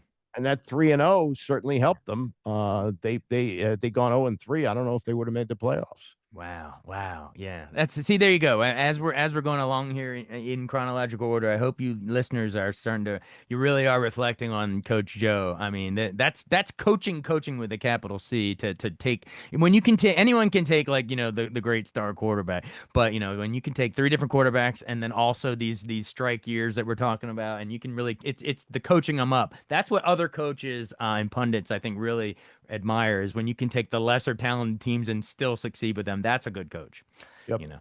All right. So then that brings us then to, I guess, the 91. Let's do one more before you start 980, right? So the 91 season, and then I guess the 92 Super Bowl, technically. It's like Oscar winners. They're like, what movie? But the Oscars is technically the next year. So you got, but it's the year. It's the year, the crest, the emblem. Right. It's the year of the season. So yeah, memories of this. I mean, to me, this is actually, Andy, full disclosure. I don't know if to date myself or underdate myself, but this is the first one I actually remember. You get out of school, we made a big banner of I guess it was, against the Bills, knocking Jim Kelly out, one of their 4 losses in a row, poor guys. But wouldn't you say it still gets rated arguably the greatest team of all time? But there are people that will say that the Yeah. greatest team of the Super Bowl era or of the post merger, however you want to put it, was that team. Yeah. I was working in New York then. I was part-time at the Fan at that point, and also full-time at UPI, which our offices were right across from Penn Station. And that season, if you want a really if you want to read something, and I have a compilation of these, I think you can find them. The Tony Kornheiser bandwagon columns, where he essentially made fun of how good they were. He went to the opening game, they won 45-0, and he said, "This team is just so good, I'm going to make fun of them." And this is in the Post, young listeners. And there's no internet, so in order to get the column, you have to get the paper. Yeah. And the Washington Post at that point was a quarter, I think. And I would walk across the street to the newspaper vendors in Penn Station, and I would spend $1.25 to buy the Washington Post to read Tony's bandwagon column. Wow. And that was one of the touchstones of that year. And then, of course, they lost the opening game. I think that's right. Yeah, they lost the opening. No, that was another year. I No, think they they won lost the. to Dallas and the Eagles that year, right? Two That's right. during the year, but They they were both lost. close. Yeah. They lost. I'm getting the years confused. Yeah. Thanksgiving weekend, Alvin Harper caught a Hail Mary right Yeah. before the half, and they had an 11 game. They were 11-0, and Tony was writing, 16-0. Here we come, and Yeah. beat the Dolphins, the whole thing, and they lost that game. And then the last game of the year, Gibbs rested his starters, and they lost to the Eagles in a meaningless game. The Yeah. two playoff games were blowouts. They blew out Atlanta, they blew out Detroit, and then they won easily against the Bills. Yeah, and I remember those Falcons came in. It was the Deion Sanders and what was the coach's name? I can see his Jerry face. Glanville. Jerry Glanville came in all cocky, and we just smoked him. Oh, he had Yeah. MC Hammer on the Yeah, sidelines. It absolutely. was a circus. The seat cushion game is the Falcon Jerry Falcons Glanville game I'm playoff talking game, about. right? Okay, and I think that was a young Deion Sanders. I'm pretty sure. Yeah. That they destroyed. Was it Jeff George? Who was their quarterback? No, that was later. it might have been Chris Chandler, but Oh yeah. Brett Favre came in late, I think, and threw a pick six. So Didn't we? I thought we beat the Lions one playoff game. that was the championship game the following week. Okay. So, all right. So you're right. So I'm not making that up. So it was Falcons. Then it was the NFC Championship against a young Barry Sanders, who was amazing during the regular season, but they couldn't do anything against us. Yep. Right. And then the Buffalo Bills. Right. Okay. Gotcha. Speak on, of course, Rippon could sling it that year. And we put up so many points with the posse we're talking about, but also who we have not mentioned, I can't believe it, Joe Bugle coaching the Hogs. Don't you think they, more than anything, had the most to do with the Gibbs era, right? Rattle off them if you can. I'm sure you haven't burned in your brains. Well, yeah. I mean, we talked about the three different quarterbacks. There were also three different running backs with the Super Bowls. There was Riggins, and there was Timmy Smith had the big game. But that year George Rogers was the primary back, and then Ernest Biner in the last one. It was the Biner, Gerald Riggs, and Ricky Irvins, wasn't it? Like a three? They had short yardage back, the whole thing.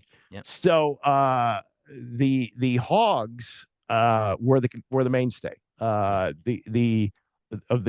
the Super Bowls, although Russ Grimm was a backup in the last one, which was his last game.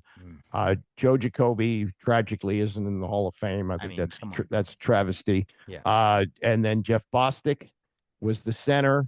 Mark May was the right guard in the first two Super Bowls. He later went to I think San Diego and then the Arizona Cardinals. And the left tackle, Jake, played there a long time, but that last Super Bowl team, they had the best left tackle in the game in Jim Lachey.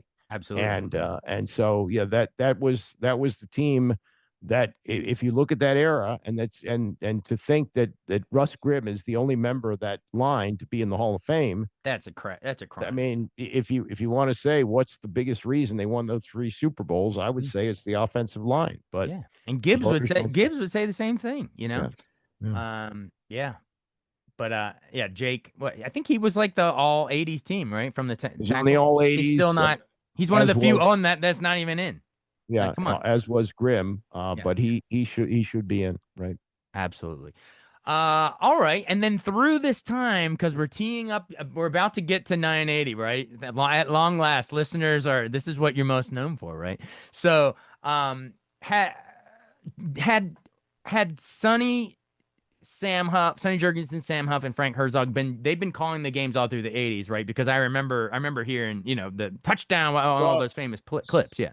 Sam retired he retired a second time after the 69 season. Okay. I think he went to New York for a couple of years and did the Giants, but then came back and Sam, for a guy who grew up in a house without indoor plumbing, really was a savvy business guy, and he went to work for Marriott and became very successful doing that, and was based in D.C. again.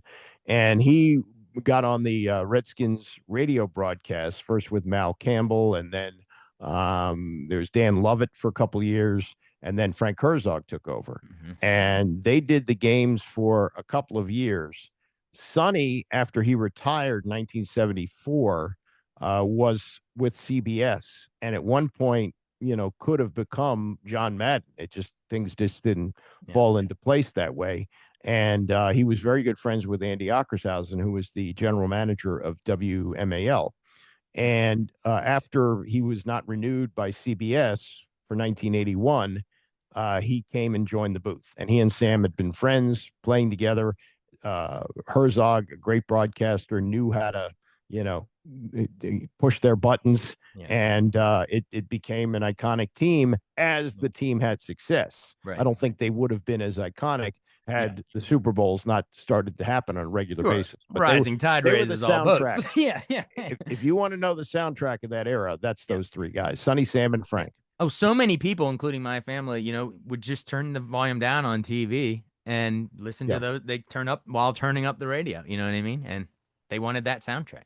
So that's our segue, sir. So this is the audio storytelling theater of the mind, radio, through those three guys through this era.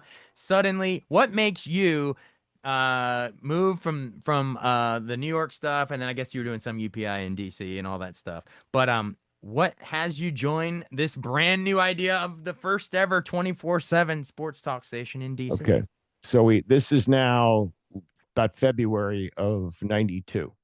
And it's not easy. I'm working weekends at WFAN, and I'm doing weekdays at UPI, and at times doing both jobs in the same day. And I get a call from the general manager, the former general manager at WFAN. He'd been fired in a cutback.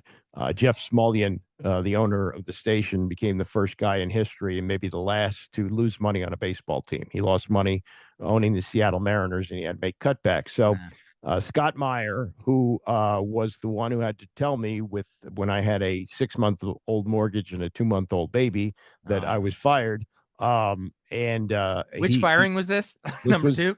This was number two in New York. My contract had ended and it wasn't going to be renewed. And so I did stay on, part-time doing updates on the weekend, but I did not have a contract anymore. And the money for part-time work was much lower than my contract. And he called me, Scott Meyer, and he said, look, I've got something that might interest you, but I can't tell you where it is or what it is. But it's somewhere on the East Coast, as he put it. Okay. And he said, okay, and I'll wait. So then that night I get a call from my mother, and she says to me, oh, they've just announced that there's going to be a radio station here that's going to go all sports, and they got the Redskins. And so you're like, oh, that's that. Whoa. And I, and again, the Redskins have been on MAL for 40 years. Yeah.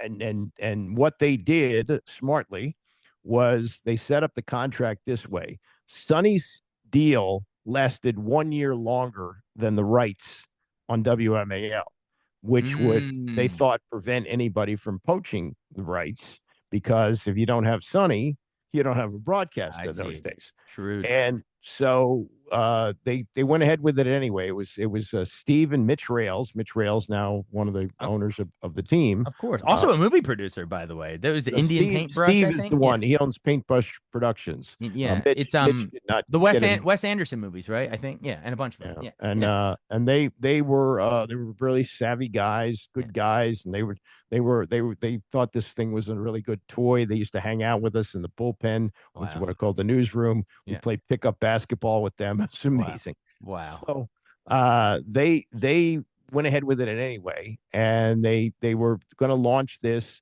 with just Sam and Frank, and MAL is drumming their fingers on the table like, okay, good luck with that.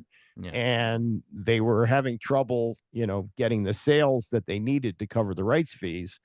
And in a stroke of brilliance, they worked it out this way, because Sonny was not happy. Sonny wanted to be a part of the broadcast. And they said, okay, here's how it's going to work. Sonny will do the broadcast with Frank and Sam, but as soon as it's over, he's got to call Ken Beatrice to do the post-game show on WMAL. So that's how they got worked around it. Yeah, Okay. that's how they got it. But anyway, that turned out to be what it was, that I was going to go and join this station. Of course, I said yes. It was Yeah. perfect. And Yeah. I didn't really, I wasn't thinking that this was going to be a 25-year run Yeah. for Your sure. legacy. Yeah. Your I stamp. didn't Yeah. I didn't think, because at that point there were some sports radio stations. Philadelphia was starting to do well. There was one in Denver. There was one just starting in LA at that point, but it was still a relatively Yeah. new format. And most people who Yeah. looked at it said, "Oh yeah, it's going to work in New York because they got two of everything and they got three hockey teams, of Oh, that's course." true. You Yeah. can talk about Yankees and Yeah. Mets year round in the summer, Yeah. 160 whatever games, And and yeah, but we didn't and have we it down here. Yeah. we didn't have a baseball team. We Yeah. just had football, and we had the Bullets, who weren't any good, and the Caps, who would have great Yeah. regular seasons and Yeah. choke against the Penguins every year in the playoffs. You're just So basically talking football throughout the dog days of summer. yeah, Yeah. and we didn't know, but Yeah. and it was on 570 too, which wasn't much of a signal. Yeah. But we went through the ups and the downs, and it survived. And various, and then by I think about 6 years in, we got to move over to a 980, and 980. that gave us a lot of stability. But it was That's the most. Yeah. yeah, it was a lot of things that we were doing that were unconventional. Everybody soon realized that the best show on the radio was the Tony Kornheiser show Yeah. from 10 to 12, which is not primetime hours in radio. Yeah. And Bob Snyder, who was the general manager, said, "Why don't we do this? Let's just do the Tony Kornheiser show." He got him some more money, and he said, "Let's do another hour." Yeah. So he got him to do 10 to 1. And he said, "We'll do it with the mindset that it's in the afternoon." I did the updates with him, and then it would rerun in the afternoon with new updates. So, So they would but keep Tony's talk show portion, but you would change out your updates the for the update, somebody PM else would drive. do updates in the afternoon that, Wow. whatever would happen during the day. Occasionally there was something monumental enough that we had to knock out the whole show. Like I remember Jim Lynam got fired as the Bullets coach. So that Okay, was, but that was exception. That was rare. That was yeah, exception to the rule. Okay. yeah, right. Right. So Nice. that's Wow. how that worked. And then, This is and then, pre PTI, folks. This is yeah, Tony off the Washington Post columns you yeah. read, and then the birth of the great. I mean, Right. that's one of the legendary sports talk shows. Just And what people often say about this business is not what you know, but who you know. And yeah, fortunately, I was working with Tony when ESPN knocked on the door, and they said, "We want to take the show national." yeah. And Tony become comfortable with me as the sidekick, and he took me with him. Is this And before Stern? Before Nigel? oh yeah, yeah, this Long was before. this was 1998. Okay, okay, and gotcha. Where and are you, by the way? Is this Rockville or where are you? the Where's what build? studios were in Rockville, and he wanted to be near the Washington Post. Yeah, So we did it from the Christian Science Monitor, and then they built nice. the ESPN zone, and we did the show from there for a long time. But Yeah, the opportunity to be national with him was great. Plus, ESPN was just expanding. At the time we went there, yeah, they had weekend shows hosted by Tony Bruno, and they had the fabulous Sports Babe. That was it. And so they went 24 hours, and they needed people to do shows, and they put me yeah, with Mel Kiper, and I had a great 6-year run with Mel. I was working 7 days a week, but yeah. when you work with those two guys, it's not heavy lifting. No, So absolutely. Yeah. And you get the rub off of that, and it just only makes you better. And you made them better, I would say. You were a I big hope part of it. so. I mean, people say they Yeah, enjoyed the show. absolutely. Mel's a wonderful Yeah. guy. He's still a friend, and, Yeah. and Tony the same thing. So it was a very good experience. Yes, and this, by the way, I know you guys are ES. This is like kind of the good old days of ESPN radio. But for me, as a childhood, growing up in the '80s and the '90s, that was the height of ESPN. Sports Center has really taken off with Stuart Scott and Rich Eisen and Chris Berman. I mean, all those Dan Patrick, like that was like the gold standard, if you ask me, Stuart Scott. All right, cool. So then you're at the team 980 at this point. It's switched to 980. And you mentioned being Tony's sort of second banana to Tony there. So I would say that, and then you would also do like Monday game recaps, the Monday morning quarterbacking Yeah, with I what did was it, that with with Kevin Sheehan Yeah, for a number of years, yeah, and I'll tell you the impetus of what was also a big part of my run at 980. We were at the Super Bowl, and Tony had on at the same time Hank Goldberg and Mike Lupica, and they were, sometimes together as a trio on the TV sports reporters. Remember that? That was Oh really God, the I love that yeah. show. It was on Sunday morning, hosted by the late great Dick Schaap. He was a Oh yeah, of wonderful course, of guy, course. Yeah. and it was before you had PTI and shows like that. That was the only opinion show on TV. Period. See, sports TV. So I thought, wow, this is really cool, and it's working here on the radio. What if I were to take two people from Washington media and sit with them every day, and all the producer would have to do is get two people in every day. Yeah. And the first show that I ever did was with Mike Wilbon and Steve Buckhantz, Wow, two and legends. Yeah, and that worked. But the problem was keeping the consistency. You yeah, getting two people of that level sure. on a regular basis. Yeah. And about that time, Steve Zabin came back to town. He had worked with us for a while, and then had gone on to Chicago and I believe Charlotte. Yeah, Charlotte. Where's he from originally? What's his origin story? He's Zabe? from here. Oh, he's from here. Okay, He's from McLean. We used to I talk got about you. that. Mean Streets of McLean, Mean Oh Streets yeah, of of course. Yeah, Chase. of Yeah, course. Yeah, that's yeah, yeah, was yeah. two You are suburban looking boys. live at the mean streets of McLean. Right. And so the program director, Todd Castleberry, said, "Why don't we try and put Steve in the second chair, and we'll Yeah. rotate the third." Mhm. And that was magic. That because Zabe knew we were different, and he knew how to do radio. He knew how to push my buttons. I knew how to keep the Yeah. train on the tracks, Yeah. and we had a great run. So Oh, the 13 years you were together on the Sports Reporters. I mean, it was you. I mean, I know everyone talks high on Mike and the Mad Dog for New York, but I'm serious. Zabe and Andy for DC. I mean, everyone listen to this. This again, not a hot take, but you guys were the Mike and Mad Dog, or you are the Madden and Summerall of our DC sports listening. You know what I we mean? we Like, we chronicled, and we Zabe talks about it. I don't know if we'll ever do it, but we chronicled the Dan Snyder era.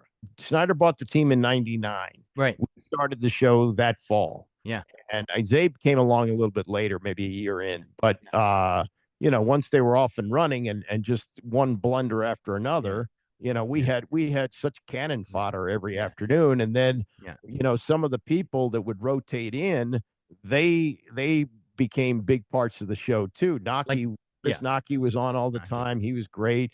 Yeah, We had Brian Burwell, died way too young, but was a terrific guy, and a yeah. Buckhantz, and we had Wilbon before Wilbon, PTI. yeah. He used to do the show Yeah. a lot. And So Tom Lavero and eventually Rivero, yep. Cooley and all the third bananas. Yeah, so that's a great point. You chronicled I guess there was the Norv Turner era right before Sports Report. I mean, 980 was going. The station was going during Norv and the Heath Shore and The all that. station started Yeah. with Joe Gibbs in his Yeah. last year in the first Right. go round, the 1 year of Richie Pettibone, Yep. and then the Norv Turner era, Yeah. which spilled over into Yeah. the Snyder ownership. Exactly. But basically, you and Zabe were there to chronicle. I call it the misery loves company because it was cathartic for all of us, family and Yep. friends. We'd be having these conversations on the phone with our dads and uncles and brothers and moms and whatever. But to be able to get off work and get in Beltway traffic and hear you guys, bitching about it. We all could, bitch about it together. You know what I mean? It was cathartic. So hey, our listeners, I don't know how much time you got, but I would love to go through some of the chapters of the Dan Snyder era and some of your memories Sure. of the most miserable of the miserable. The most you have to laugh so you don't to keep from crying. So I'll break it up into segments for you.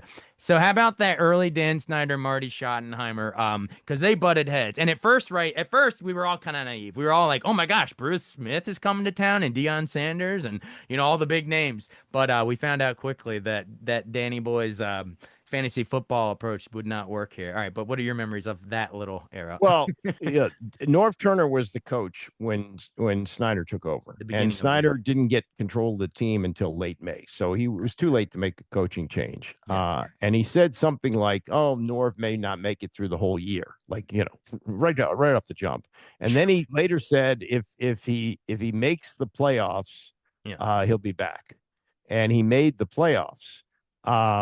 But we later found out, and Rick Snyder, who was a longtime reporter in town, he died Yeah. last year or two. Rest in peace. Yeah. One of the best things he ever wrote was a follow-up years later from Norv, who said that after that year, and that was by Snyder standards, a great year. They won the division. They won 10 games, and they won a playoff Is this game. Brad Johnson and Brad Johnson, Turk, right? the botched field goal against the Bucks, right? Yep. Yep. And Norv said that he had planned to quit. He hated it so much with Snyder, but his son, Scott Turner, who later became the offensive coordinator, was going into his senior year at Oakton High School. And Norv said he didn't want to uproot him and move him. So he came back for another year. And that was the year that Snyder went for it. He got Dion and he got Bruce Smith and Jeff George and Mark Carrier and all that stuff. And so he fired Norv with a 7-6 record. They were in contention to make the playoffs, and he hired Terry Rubisky. Terry Rubisky was a terrific, offensive coach. But it was a situation where the locker room was divided. Some hated Jeff George. It was just by that time it had devolved into something bad. And who was our running? Was it Steven Davis at that time? Who was the running? Steven Davis was running back. Yeah, they had talent. Who else was on? Like Ken Harvey. Camp Bailey was on that team. Camp Bailey, yeah. Oh, LeVar Arrington joined in there with the shot. Yeah. Okay. Yeah. And okay. So when does Marty come in? So Marty comes in the following year in 2001. Yeah. But he had also gone on ESPN and said, I could never work for a guy like that. This was the year 2000. Marty was between Kansas City and Washington, and he was working as an analyst on ESPN. Said, I could never work for a guy like that. Yeah. They had dinner. He offered Marty a big contract for the time. I think it was something like $5 million a year, which was a lot of money for a coach in those days. Yeah. And so Marty came in, and they started 0-5. And at that point, the stadium had a sponsor. Oh, and this is new FedEx. By the way, this is FedEx now. We've moved to FedEx. It opened as Jack Kent Cooke Field, or Stadium. As soon as Snyder took over the in team, Raljan, Landover. He took the name off it. He made it Redskins Stadium, and then he got FedEx as a sponsor. Pepper Rogers conveyed with the sponsorship deal. He was based in Memphis, and they brought him in, and he starts bending Snyder's ear about this innovative coach at Florida named Steve Spurrier. And then we start to see Dan Snyder and his boy Vinny Serrato showing up at the University of Florida games. So it begins then. Allegedly scout their shiny talent. New toy in Florida, while Spurrier's up here trying to, do some hard-nosed practices and do it the old school way. Yeah. So while this is all going on, Schottenheimer turns things around. They went from 0-5 to 5-5. Yeah. He's got Tony Banks and one audible. That's it. Yeah. He cut Jeff George. He didn't bench Jeff George. He cut him. Yeah. And they got back in it, and miraculously, a team that didn't have a lot going for it finished 8-8. And at the end of the year, and one of the stipulations that Marty had when he came in was, okay, I'll coach your team, but I'm completely in charge. And he even said, and he was asked at the news conference, or he said it, he said, if we have a dispute, we'll talk it out, but I have the final word. Isn't that right, Daniel? And Snyder shake his head. Yeah. But as that right there encapsulates the tension of, like, if this was a sports movie, Schottenheimer is the old school guy who takes over and they struggle at first, but then he whips them into shape, and all the guys that used to be like, oh, practice is too hard, are finally starting to buy in, and they're building. Goose was talking about it. It's like we're starting to build towards, and you still had Darryl Green. You still had, who was our wide receivers? Was it Michael Westbrook and like Henry Ellard, or was Terry Allen in the backfield? It's somewhere in that era. Yeah, but I think we weren't. Don't you think they were wanting to play for Marty? Yeah, I mean, Marty was doing a good job, but the problem was Snyder didn't like not having control, and so at the end of the season, he met with Marty for a week, trying to browbeat him out of giving up control. And Marty said, "Here's the deal. Here, you look at the paper." Yeah. So with I think 3 or 4 years left on the contract, he fired him. And then he got his guy, Steve Spurrier. Now Spurrier had coached Florida in that bowl game miraculously that Ralph Friedgen took Maryland to, the Orange glory Bowl, days of in his first year. Yeah. And Spurrier, with better talent, including Rex Grossman at quarterback, Yeah. blew out Maryland. Yeah. And then, the deal was to come to Washington Yeah. and talk about the job. When he Yeah. came to DC, he didn't want to check into a hotel because he didn't want anybody to know he was there. He Yeah. stayed at Ralph Regent's house. I did And not know that. The old ball coach went with the fridge. Okay. yeah, they knew each other from, coaching in college. Nice.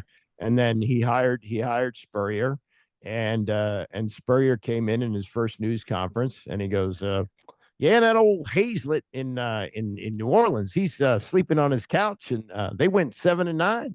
Didn't seem to do him a lot of good. And then he said, We're gonna pitch the ball around a little. and then he said, he goes, well, they only got 4 teams in this division. Seems like we ought to win it. And then they go to, what is it, Osaka?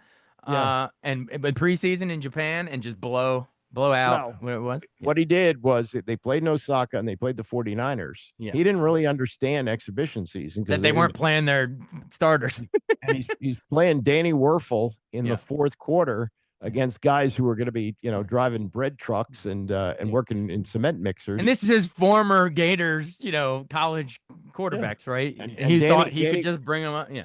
And Danny had played a few years. I mean, he had been good enough to stick in the NFL as a third string guy for a few years. So he did have some, some skills, and he's lighting it up against 49ers, and Spurrier thinks we got it here. I mean, this is going to be the Gators again. Yeah. And he never could quite understand how, he looked so good in Osaka, and it just didn't. And he actually, with that team, went 7-9. 7-9 with Danny Werfel and Shane Matthews, and it was like quarterback Karras. Was it Patrick Ramsey as well? No, Ramsey was a rookie, and he eventually wound up playing him. And then 2003, they went 5-11. Not too good. Not very good. As a matter of fact, hilarious, but good for you what you were doing, right? Hilarious, quick soundbite. I remember we did the Spurrier show, and he was honest. At one point Ramsey was getting the crap beat out of him because he was running 4 wide all the time. Yeah. And Zabin said, well, how well does Doug Johnson know the offense? He was the backup. And it seemed inevitable that Johnson was going to play because Ramsey was really banged up. And Spurrier said, Doug Johnson, I don't think he knows where to turn his head. So he would just tell it like it is. Yeah, no, that's great. And then he cut him a couple days later, and he brought in Tim Hasselbeck. Yeah, Hasselbeck wound up playing because Ramsey got hurt, of course. Not John Hasselbeck, Tim Hasselbeck, folks. Tim Hasselbeck, he's still on ESPN as an analyst. And as fans, we were kind of getting tired of the coaching carousel because even in the Norv era, remember it was Gus Frerotte and Heath Schuler and the headbutt and with John Freeze maybe. So like we were already starting to lament all the, and we had no idea you guys were about to chronicle us through an era that we couldn't even imagine. so the last show of the year, which was before the last game, Spurrier, there was a lot of speculation that Spurrier was going to leave. Not that Snyder was going to fire him, but he was going to leave. Yeah. And it was pretty clear that he was going to leave because in the middle of the year, he gave up the play calling to Hugh Jackson. I mean, Spurrier loved to call ball plays. So he checked out mentally. But he had said that my intention is to return. And I said to him, well, since you've said that your intention is to return, what do you have to offer the fans for optimism for next year? And he said, He said, I really don't have anything. He said, I could say something, get the fans all fired up, but no, I really don't. And they played the Eagles. I remember this on a Saturday night, and they used the Monday night crew for that. So Theismann was a part of the Monday night crew. Okay. And he kept saying throughout the broadcast, Daniel told me that he wants Steve Spurrier back.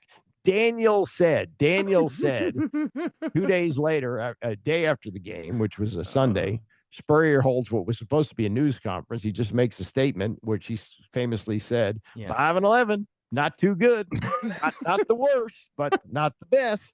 And 2 days later, he resigned from the golf course. Wow. And that's what that was the end of that. And that's what I guess brought Mike Shanahan to town. Or Gibbs 2.0 first, right? Yeah, Gibbs 2.0. Right. Probably one of the better stretches of teams that we had here for a while. Because I mean, sadly, it'll be a what if because Sean Taylor's killed and all that. But we still got the Monday Night Miracle, baby. It was Mark Brunell, and we couldn't score. we couldn't score a lick against the Cowboys. I guess it was Parcells Cowboys at that point. Yep. And then all of a sudden, what in the last what was it 2 minutes, 3 minutes? Santana Moss back to back deep bomb Hail Marys almost, and we beat them. Yeah, it was the Midnight Miracle. Midnight Miracle. And I did the post game show, Yeah. and also would turn around and do the Monday morning show. Yeah. And this also was a different era of media because this was 2005, I think, or 2005. Yeah, that's right. And so the smartphone didn't come out a couple of years later. Yeah. And there were stories of two guys going out to the curb to pick up their newspaper, and one saying, hey, how about that game last night? And the other one would say, yeah, really sucked, went to bed. And they didn't, one didn't know that there was a Midnight Miracle. So there's every reason to turn the game off because they had nothing offensively. They didn't know that Dewey beat Truman. Yeah, and the other one said, no, you have to stay up. And I don't even know if the Post was able to get the game in on that edition, but that was a different era. Like you would know now when you wake up, you check your phone first thing, right? Yeah. Oh, Andy, we were in a house off campus. If you can imagine College Park, this is when probably Sheehan will like it, or if Van Pelt's listening or whatever, but because they're Terps. But it was a bunch of us Terps off campus, and we were with one of our roommates was a Cowboys fan. The rest were Skins fans. And he's just jawing at us the whole game. And of course, so we're just sitting there like, basically depressed. Gibbs 2.0 is not starting too good for us. And then all of a sudden, man, and it was the best I told you so to a college roommate ever. And he just like, I think, drank himself to sleep. But it was a good, it was 05 because it was 05 and 07 were the two playoff years with that, right? Yep. And then of course Clinton Portis, the Champ Bailey trade, which I think both teams made off pretty good with that. Portis was great. Debate that, but okay. You think we should have kept Bailey? I mean, a better career, obviously, but Clinton was fun. Clinton was fun, but you traded you traded a Hall of Fame cornerback and a draft pick when for a running back that Mike Shanahan was discarding, even though he had two great seasons, because he knew whoever he put behind his line was going to get 1,000 yards, which he did. That was when it was just Terrell Davis, Clinton Portis. He just cycled them through. Yeah, it was the scheme. Well, Terrell Davis was already done at that point, but yes, that was the Shanahan philosophy. You don't pay a running back, and Danny couldn't wait to pay him. So, well, there you go. Old Danny, the name, and Vinny, of course, the tandem. But Clinton, Cooley, all of that, Santana. It was a pretty good run we had for those couple years, but we never got past second round. I guess we beat. They won the first 2005. They beat Chris Sims and the Bucks because Sean Taylor returned. Sean Taylor, and then in 2000, and then both years they went out against Seattle in Seattle. Yep. Yeah. Oh yeah, you're right. That was those early Seattle teams. What was it? Was this Alexander, the running back for Alexander? Yeah. Yep. All right. Cool. All right. And then sadly, after the Sean Taylor tragedy, which I don't know. For me, it was like the closest our town got to having an LT with those hits and the Pro Bowl kicker and all that.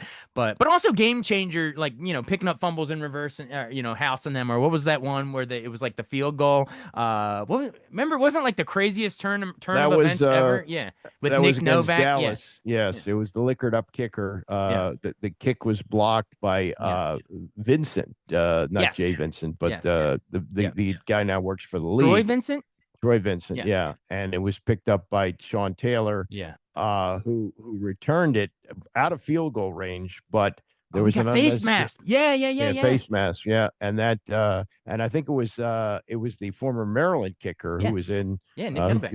Nick Novak kicked the game-winning field goal. That was 06. That was a bad year. That was the year they went 5-11. You're right. Yeah. A different 5-11. That's with Joe. And then they get back. They kind of, I think, go on a late season run in 2007 and get in again.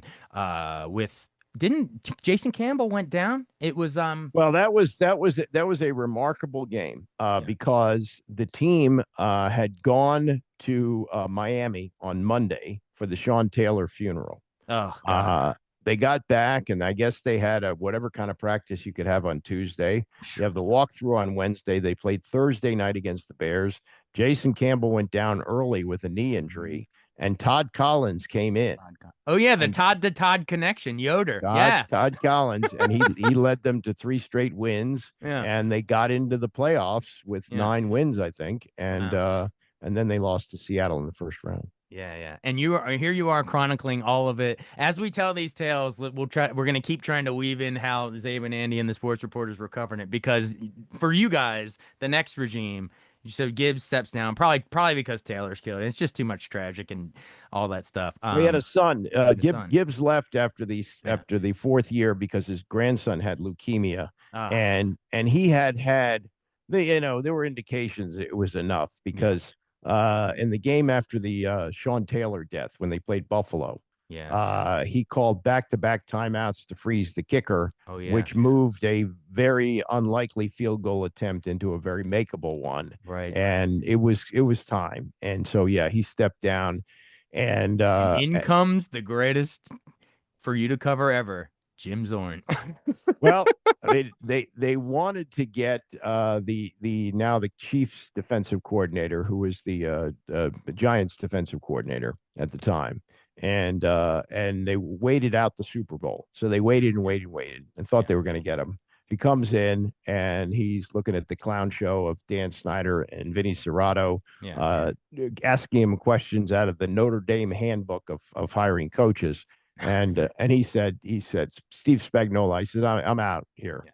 So they're now, and they did the unusual thing. Maybe this was part of the reason he didn't want it either.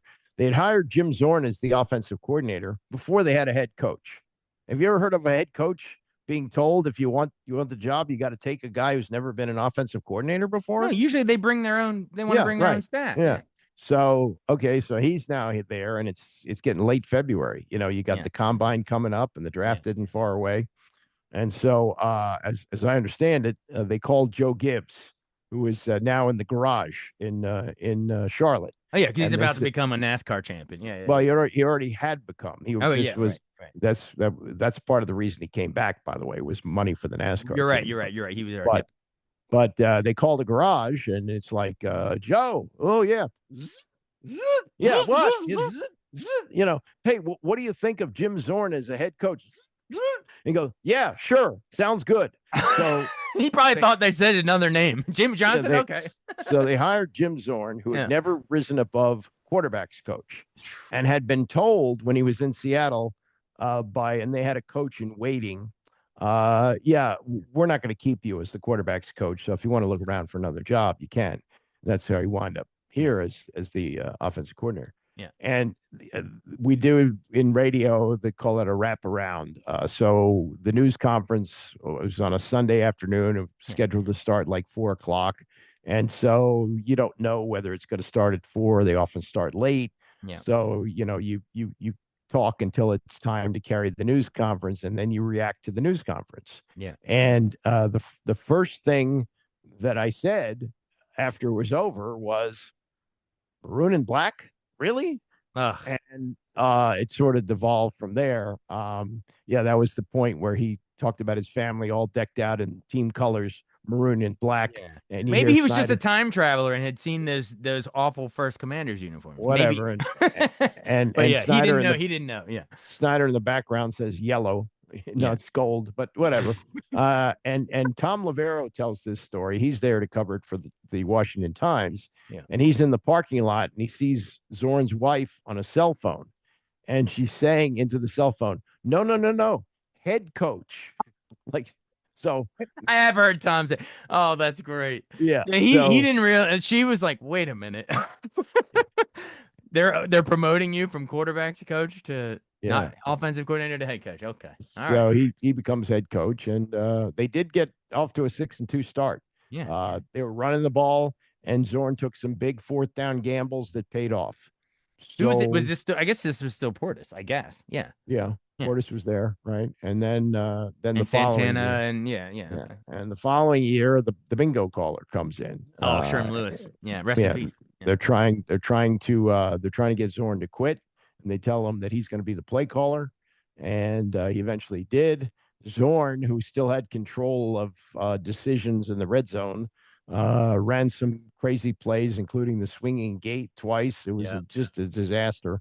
and he was fired, and then Mike Shanahan came in, and Remind our listeners of this because the basically, so Zorn, they were struggling so much, and I even remember you guys. I don't know if it was Kevin and Tom or who was it, but said, "Are you what is it?"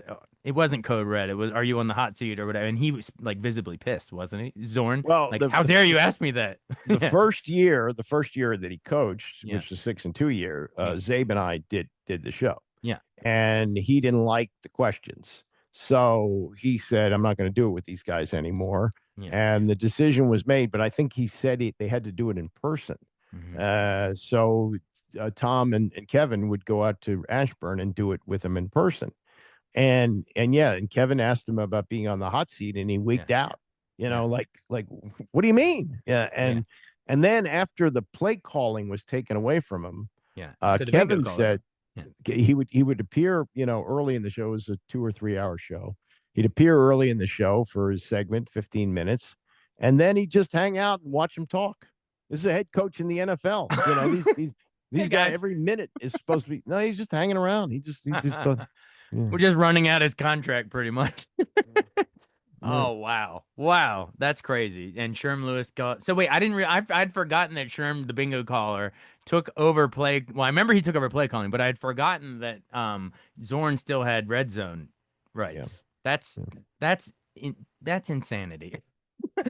And you and Zabe, man, I'm telling you, we got to keep tying in the 980 stuff. But yeah, you were our cathartic. Like you were like family friends with us, man. Even if we had. Well, didn't know that's you. if radio is done well, that's what it's supposed to be. You're part of the club, and we're driving home with you, and that's exactly what it should be. It was misery loves company, especially during that Zim. Was Albert Hainsworth then, or that might have been earlier, actually? Hainsworth was signed for Zorn's second year. Okay, so that was that And era. Him and just laying so on the field, I remember. well, yeah, that was the that was the Shanahan era. That's when they Leading into had Shanahan. Donovan McNabb, and Okay, yeah, and you're Michael right. Vick was running all over the place. But the Yeah. initial encounter with Hainsworth and Shanahan was he told Shanahan he didn't want to run the defense that they planned. Yeah. He wanted sacks. And the way it was set up was Hainsworth was supposed to tie up the blocker so the defensive ends Right. get sacked, and he wanted out. And Shanahan said, "Go make a deal for yourself." Yeah. Nobody would do it. Then he had a conditioning test for him. He didn't show up at mini camp, A and disaster. yeah, it was a mess from the beginning. I had remembered thinking. I remember in the early Dan Snyder. I remember it was like Dana Stubblefield and Dan Wilkinson. Remember all the big guys. And I remember we would sometimes be critical, relatively back then. But man, those guys were night and day with Hainsworth. I'd take them any day over. Hainsworth was a disaster. And then there was Archuleta. The list of signings could go. Was it TJ Duckett? What were some of the other ones? Well, the Archuleta was really symbolic of the whole messy era. He had been in St. Louis with Lovie Smith, who was the defensive coordinator. Yeah. Lovie Smith got the head coaching job with the Chicago Bears, and he wanted to sign Archuleta. Right. And Archuleta's agent said, "Fine, you can go to Chicago, but make a stop in Washington because they'll up the ante." Now, the deal that was supposed to take him to Chicago was about $6 million. Archuleta walked in, they gave him a $10 million deal, and the agent said, "Well, you better sign it." And he did. And by the middle of the year, they couldn't even put him on the field. Yeah, it was awful. I mean, we were just pissing money away on these big name. Yeah, because the guy who was signing the checks didn't know what he was doing, and just he thought he was beating people by outbidding them. He had no idea about. He didn't care about the cap. All he wanted was guys, and he wanted to sign guys who everybody else wanted to sign, thinking he was winning by paying them more money. Exactly. And they were like, okay, I'll come here and take a payday. And then they had no incentive to play. He was all about could he sell a jersey of someone famous rather than, all right, well, we're in the Shanahan era, and this was actually one of the better eras, I think, but also one of the more tragic. That RG3 rookie season is still one of the most electrifying as a lifelong fan. And I mean, you would agree. We were all taken by Robert that first year against, remember, especially that big run against the Vikings, Minnesota. Right? Yeah. I was out tailgating. We watched it on a big flat screen because we couldn't get tickets. We just watched it in the parking lot at FedEx. Anyway, but But I was at the Monday night game. I guess Robert. We actually went into the stadium and watched him against the Giants, I think, and then sadly the injury against was it Baltimore first, right? It was the Yeah. Baltimore injury, and I'll tell you, and I got pushback from this in the studio. They Yeah. played Cleveland, Yeah. and Griffin before the game was running all over the field, Yeah. trying to show him he could play. He Yep. hadn't practiced all week, Yep. and I was told later that he and Snyder went in to see Shanahan and said, "Look, he's ready to play." Yeah. And Shanahan said, "I can't play him. I haven't practiced him all week. It's going to be Kirk." Mm. So as the story goes, Griffin watched the game with his father, and Yeah. they determined that Shanahan was trying to sabotage his career so he could play Kirk. And because Kirk wasn't running the same offense because he didn't have the same set of skills. They weren't Exactly. running the pistol. They beat Cleveland, and I thought was an early sign of trouble. And I was shouted down in the studio. Nobody wanted to buy it. I said, it seemed a little odd to me that Griffin didn't play in the game and still held the news conference after the game. That was And the first sign, that was it. And then I was also told by an orthopedic surgeon that the injury that he had was a minimum 4-week injury. This is the Hulu Nada Ravens hit on the Yeah. knee, right? Yeah. He wound up missing one game, limped his way through wins against Philadelphia and Dallas with Alfred Morris having huge games. Oh yeah, Morris, one of the best Thanksgivings ever. Yeah. no, it was later Wasn't than that. He had a great game Thanksgiving, but this was the last two regular season games. Oh yeah, you're right. We played him again. Yeah, and they Alfred beat Morris. Philadelphia and they beat Dallas to win the division. Yeah. And then he was playing against Seattle just before he scored his second touchdown to put him up 14-0. He went out of bounds and he limped back to the huddle. Yeah. And they later said, "Oh, he got the brace out of place. It wasn't a big deal." Yeah. But there was tape of him telling Trent Williams on the sidelines, "I hurt my knee. Don't tell anybody. Don't tell coach." Yeah. And then he limped his way through the rest of the half. I was also told at halftime, they said, "Look, we're going to make a change." And he wigged out, was screaming at everybody. And they said, "Okay, go ahead and play." And then because Mike asked the doctor, right, that if he could go, and he said, James Andrews, Andrews said, "Oh, it's in a brace. He won't hurt himself anymore." But Andrews was hired by Snyder, and So remind me how that played in real time on television, because I was at the game. We were in standing room only because it was like the first big playoff game for us in a long time, and Robert was so electrifying, etc. with the triple option all season long. We were watching from the stands, and everyone was going nuts, up 14-0. So we really couldn't tell how bad. I mean, you could see him limping a little, but you couldn't tell. But on TV, weren't the announcers like, "Why is he still in there?" Or was that generally the vibe? Well, there was a play that he actually got in the open field, and he was limping, and it was pretty clear that he should. Even you hear the radio call from Larry Michael, and he limps his way for a first down, and then the knee blew out, and he managed to limp his way to the press conference, and vowed that he'd be back and all that. But the fact of the matter is, he did not want to run that offense anymore. Yeah. That was one thing. And he, produced his own video all in for week one. Yeah. And he was always in good shape, and he'd let you know he was in good shape. Yeah. But the problem is that playing quarterback is as much mental as it is physical. It probably is more mental. And he didn't put in the time that it takes. If you see what Jaden Daniels does. Oh, with the VR headsets and all that. All that. Yeah. That wasn't him. Yeah. Yeah. Sadly. Yeah. And Robert, definitely a smart dude, a charismatic dude, fast as hell, but more like a track star fast than a agility. But yeah, I'll never forget. We thought we were flying high we were at that game, and I think it might have been Russell Wilson's rookie year too on the Seahawks, I think. And the two teams, just the trajectories went like that.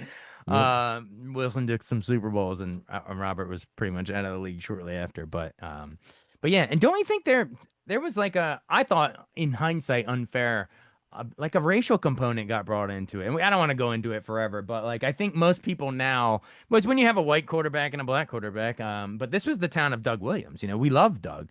Yeah, and I think in hindsight, I think everyone was like, well, Kirk actually turned out to be decent, but also I think Robert kind of talked his way out of some stuff. I think the big thing with Robert Griffin was, and he as a true freshman won the NCAA championships in the hurdles. Right. And the best thing for him would have been to become a hurdler. Yeah. because he was all about Robert. Yeah. And Yeah. he did win a Heisman Trophy, and he did Yeah. win Rookie of the Year as a Yeah. quarterback, Yeah. but he clearly wasn't loved in the locker room. Yeah. And when you're that much into yourself, Yeah. these are what happens. Yeah. Yeah. And coming in and saying, these are the plays I'm not going to run. That's no good for, uh, a two-time Super Bowl winning head coach, not to mention his son that would go on to coach in Super Bowls and all the other, Well, who else was on that staff? A bunch. The Rams, McVay, everybody, ton of oh people on yeah, that staff. yeah. They had a great staff. So I Yeah. don't think, in hindsight, I think history is borne out. I don't necessarily think it was I tend to side with the coaches in hindsight. At the time, you're like, oh, Robert, why did they leave him in there? But in hindsight, I think history's kind of borne out that we would have been better off if the Shanahan stayed in town. I think, or maybe they Oh, could of have passed course. passed it to Yeah. Kyle, or something. But Shanahan, when he went 3-13, Yeah, and the owner was more willing to side with the quarterback than the he coach. was a Robert guy. Yeah, He was yeah, a Robert guy, and he could not believe, as Robert's career unraveled, yeah, that he couldn't be the same guy that he was as a rookie. yeah. And I remember they brought in Jay Gruden in 2014. He was the Right. one who was supposed to fix him. Yeah, because he was the And great offensive coordinator. Yeah, yeah, yeah, and he initially said, "Oh no, Robert, he's not a pocket passer. That's not the yeah, way he's geared." yeah. And somebody got to him because by the time he talked to Peter King a couple of days later, oh, he's got to be a pocket passer to be in the NFL. So that So was that a somebody was probably Dan or yeah. Bruce And or then Griffin was saying things like he had all this hashtag stuff, yeah, hashtag the movement, hashtag yeah. this, and hashtag No, that, and no and pressure, no diamonds, or whatever. Yeah, and Jay is going to let us call the plays, and I yeah, mean it was just a yeah. nonsensical thing. Yeah. And I thought Gruden had some great offensive years with mostly the Kirk years after Robert left, because Pierre Garcon was a baller. He was an animal. Yep. And then who was Jordan Reed with injuries, another what if. He was amazing. And then we had the deep threat. God, why am I blanking on him? Deshaun Jackson. Deshaun Yeah. Jackson.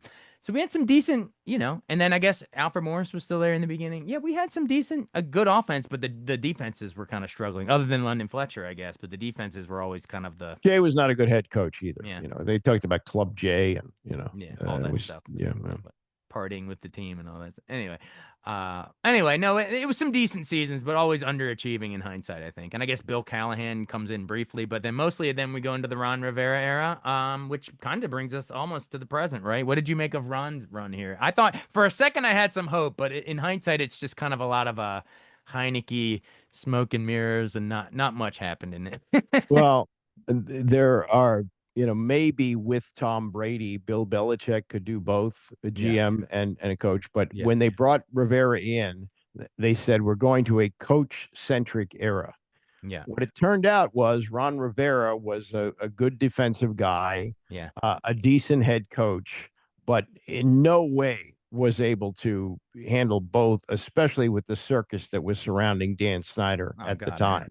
And he did his And best too. He was like talking about changing the culture and all that, but well, he didn't, and he Dan, yeah, couldn't, and he yeah, couldn't he with can't, Snyder, yeah, and he clearly could not do both, and yeah, and as most yeah, coaches who worked for Snyder that weren't named Gibbs, it became an overwhelming yeah, situation because of the yeah, dysfunction, and he was out, and then the new ownership when they took over, it was too yeah, late to make a change, and yeah, uh yeah, and then you yeah, noticed that Rivera hasn't even landed as a defensive coordinator. I think he's working at Cal now. yeah. But he did say that if they win the Super Bowl, it's my guys.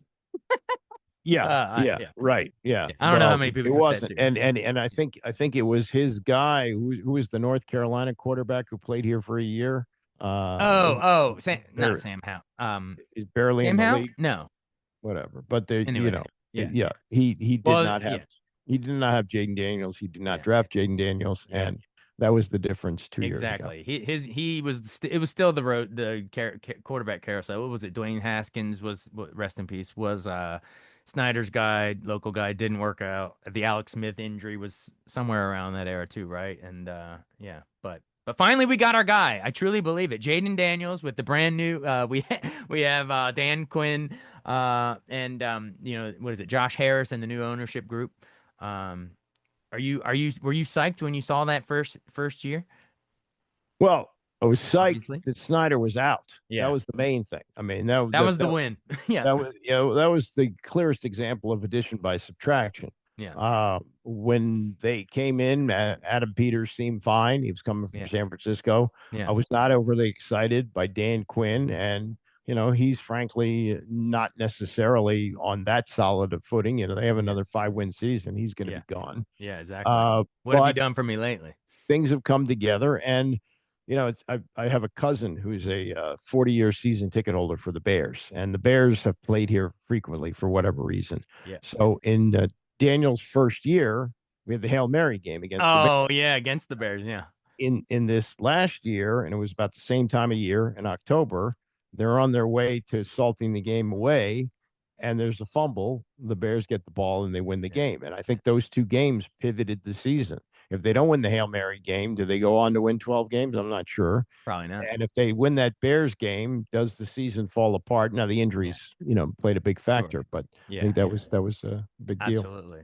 But nothing taken away from Jaden Daniels' amazing rookie year, all the way to the NFC Championship. Who'd we lose to? Oh, the Eagles, the eventual champs, right? The Jalen Hurts Eagles. Yeah, absolutely. And of course, in here we had during this period, I guess before we go, we brought us up to the present, but during that Snyder finally relinquishing, and then there was all the scandals and all that before on his way out. But also the big thing was the name change at the time. How do you want to navigate this conversation? I'm sure if your buddy Zabe was on here, you two we could do a point counterpoint. But No, there's no point counterpoint. What Yeah. happened here is it was again Snyder punching himself in the face. Yeah. And what in 2020 they had the pandemic year with virtually no fans. Yeah. NFL still made money. The television ratings were good. Television money was strong. The league still made money without fans. Yeah. Snyder said to his limited partners, who are basically investors with no say on anything, because we had a pandemic year, you're not getting your dividends. Yeah. And so one of those was Fred Smith, who's the chairman of FedEx and had the name on the stadium and was paying for naming rights. He said, and he got on board with Pepsi and Nike. And he said, if you don't, he knew the only way to hurt Snyder was to hit this spot. He said, if you don't change the name, we're going to drop our sponsorship. Yeah. And so is Pepsi and so is Nike. Yeah. So Snyder didn't have a choice. Yeah. And this was also right after George Floyd and Black Lives Matter. Like there was a lot of social pressure in 2020. There was that going on, and that may have had a small play in it, but Snyder told many years ago to USA Today, my buddy Eric Brady, he said they will never change the name. Yeah, I remember never. that. Yeah, you can put that in capital letters. Yeah. So Happy Thanksgiving.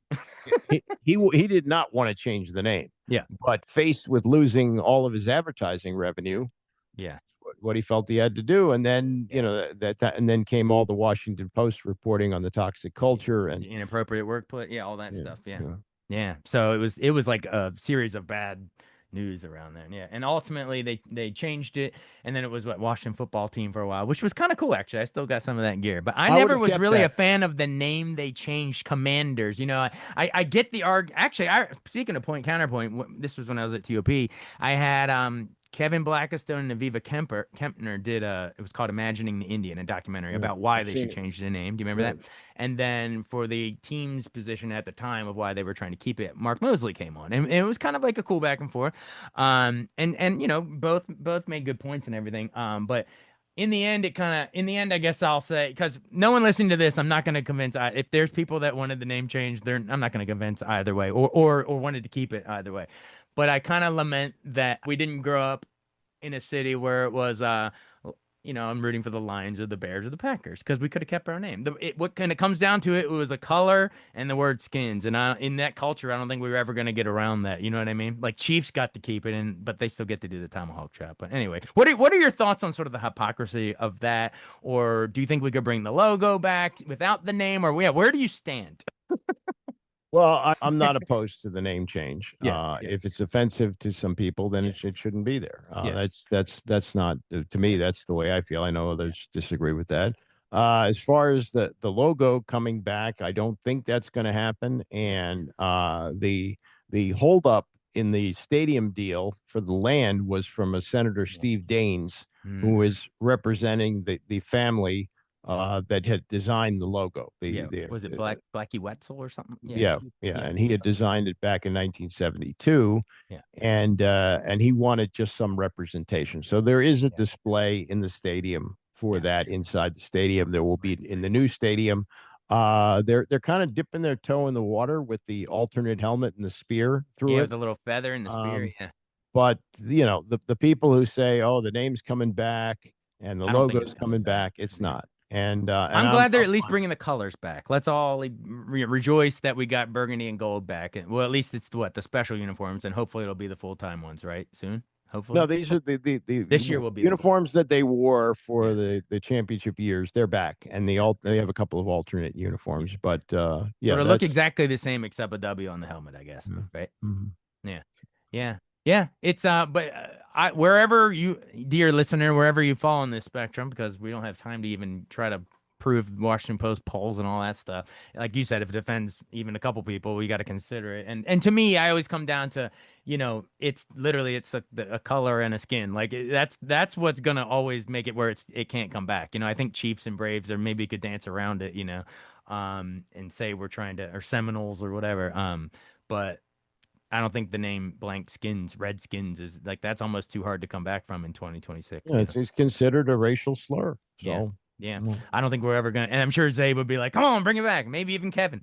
But and by the way, I get I get their arguments that language evolves and change, and if they say three Redskins walked in, that's Daryl Green, Art Monk. Like I get that. I get it. But I don't think nowadays I don't think it lands on society's ear as well. And I still keep coming back to if it was Braves or Chiefs or something, they might be able to you know, keep it. But it is what it is, and so now we just have to move on. But other than Commanders, do you think?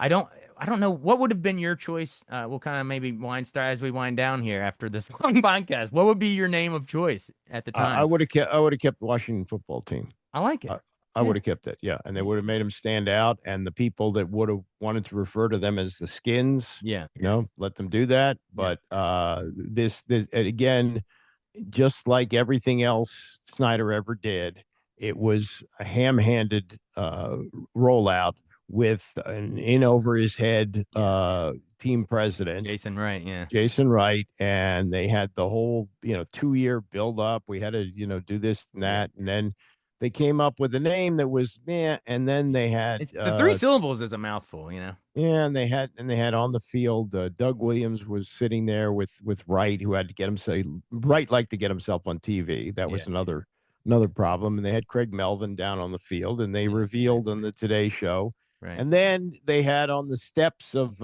I guess the store, because they wanted to sell a lot of stuff, Hmm. Snyder and his wife in their dopey Letterman jackets. And Wasn't it he in a just hoodie? Wasn't Dan in a no, hoodie? that was Right, when they had the different one. Sean Yeah. Taylor number retirement. He was standing in Oh front of a God, with porta like the potty. little horrible Yeah, mannequin. Anyway, uh, yeah, yeah, that was a mess. So, they did it poorly. They got a name that doesn't excite anybody. yeah, And I guess if you're going to keep it, you could say they were fortunate in that they had the 2024 season. yeah, Without that, I think yeah, there'd be a lot more cry to change the name to yeah, something else. yeah, But Josh Harris, I think after that season said, look, we got a lot of other things we got to focus on, the yeah. stadium, all those, getting the team back on track. Let's just go with Commanders. And Yeah, yeah. we'll get Winning used to it. winning solves a lot because then Yeah. you just like we used to hear Herzog go touchdoame Washington Redskins. Now Yeah. now we have a whole season, well two seasons Right. ago, but of And good memories of Jaden Daniels and the Commander. You know what I mean? So like it over time maybe, but there is a brand loyalty problem. It is something they're trying to navigate. You have Pepsi Coke change the brand. It's hard, so we're gonna figure it out. At the time I was always pushing for if there was a way to do like. I still can't quite figure it out. Maybe you can help me, Andy. But I was telling Mosley and Blackistone this at the time, and neither of them, they both just laughed at me. But if there was a way to somehow embrace like the hogs, like the skin, like, and I was like, paig skins. Pass it around the old pigskin. But then I thought maybe PETA would get into it with, animal rights. So that doesn't work for me Yeah, and they either. have this Warriors, I guess, was the natural one, but they had the rights, right? Warriors. Yeah. this guy Major Tuddy, Oh yeah, the just mascot. Yeah, nah. it's not for me, but The whatever. hogettes are. I had a Yeah. lamp as a kid. I had a lamp. It was like a warthog with red, skins. Anyway, so I was thinking something with pig skins, but anyway, it probably wouldn't work with the hogs. But anyway, so Commanders football team, whatever it is, we're here to stay, and hopefully we'll go. We're going back to the RFK site. We're getting back the old colors of the uniforms. So hopefully brighter days ahead. Yeah, where do you stand? With the future bright for this team? It all depends on number five. If Jaden Daniels stays healthy Yeah. and regains the form that he had 2 years ago, Yep. they've got and at least they have a front office that isn't Dan Snyder hopping off his yacht and Yep. telling them to draft Dwayne Haskins when they didn't want him. Yep. So it is being run like a professional operation now. Yeah. And a lot of things have to fall in place for you in the NFL. Championships just don't happen. And although they had that year in 2024, Hmm. it was with Bobby Wagner and Zach Ertz on the last gasp Yeah. of their Yeah. career. Right. So those type of players need to be replaced, and it's going to take Yeah. you a while to get yourself up to being a contender. Absolutely. But this year, hopefully, I'm looking forward to a healthy Jaden Daniels this year because last year you really can't read. You can't really judge off last year. He was in and out of the lineup so much. But in this year, he's going to be throwing to Terry McLaurin on one side and Stephon Diggs, local guy, Maryland, and the rest. Actually, good counsel too, right? High school, right? So hopefully, little offensive firepower there. We'll see.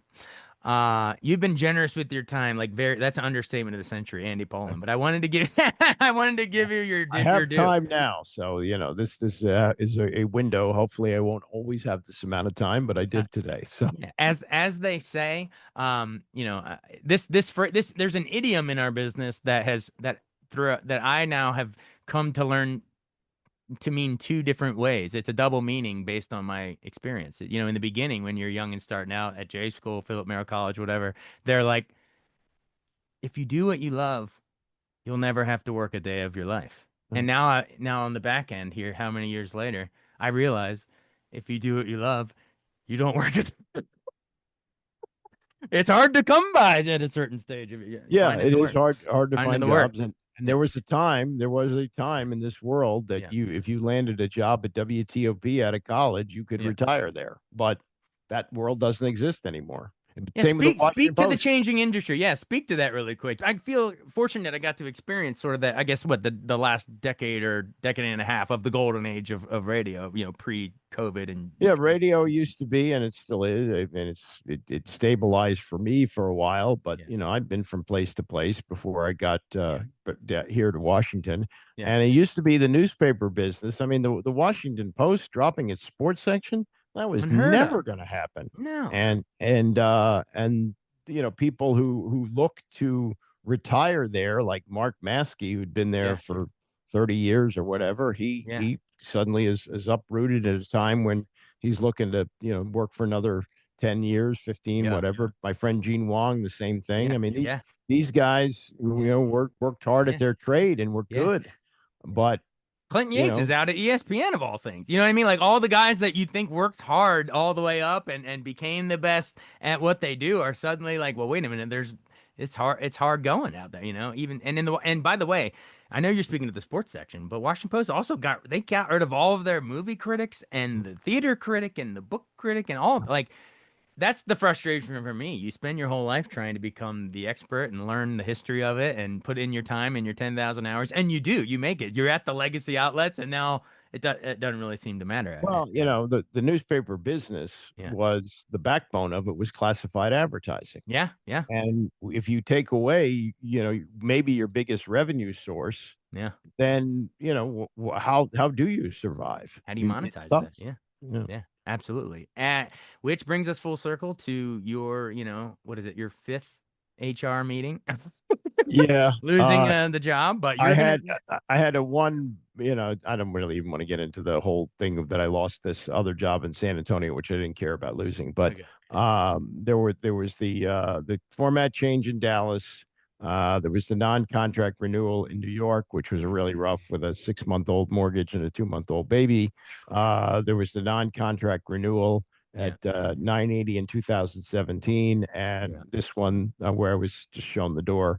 And this one was the one where the HR took place on the laptop of the station manager with the guy in Atlanta telling me, how I'd get my severance. And he also offered me assistance in creating a resume. And I explained to him the last time I submitted a resume was 1987, and I got the job. So I'm not going to be assembling a resume, but it just is what it is. And you move on and you hope there are other opportunities. And I'm at an age where if they're not, it's okay too. I love that. The last year I submitted a resume, Dirty Dancing was in theaters. There you go. There you go. Hey, this has been so much fun. Seriously, not only chronicling. Do you want? The story. There was a You want the story. Reagan story? Let me give you the Reagan Reagan story. Yeah, story. okay. We had worked a deal with him. Yeah. That because he used to come to town. He's in New York. He lived in New York, trying to be an actor. Yeah. And he would come in on Thursdays to tape the George Michael show, which if you are too young to remember that. I watched Sports Machine religiously. Yeah. Wasn't just sport. It wasn't Sports Machine. It was Redskins Sidelines. And for most of its run, it was Riggins, Sonny, Wilbon, and George Michael. Can't beat it. And it was actually must-see TV. It was great. And they would rerun it after Saturday Night Live, and it would still get monster ratings. Yeah. So he'd come in on Thursday to tape that.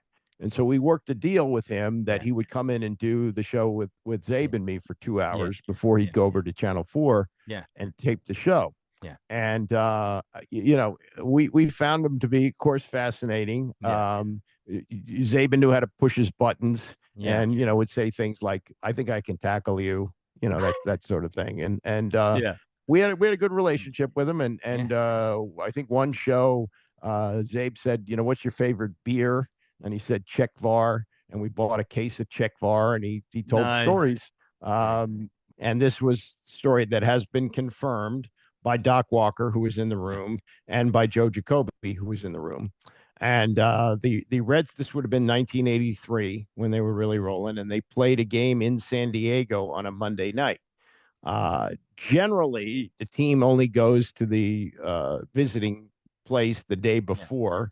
Yeah. Occasionally, they'll go on a 2 days before if it's a West Coast trip. But this was a Monday night West Coast trip. So they said, okay, we're going to go on Saturday to play this game in San Diego. And that meant that they would have a team meeting on Sunday and then play the game on Monday night. So they land in San Diego, and John Riggins, and I think he said he took Dave Butts with him, but I forget who it exactly was, but they went to Tijuana. And they had a good night in Tijuana. Following morning, they're in a meeting room, and they're sitting at desks, and Gibbs is at the blackboard diagramming plays.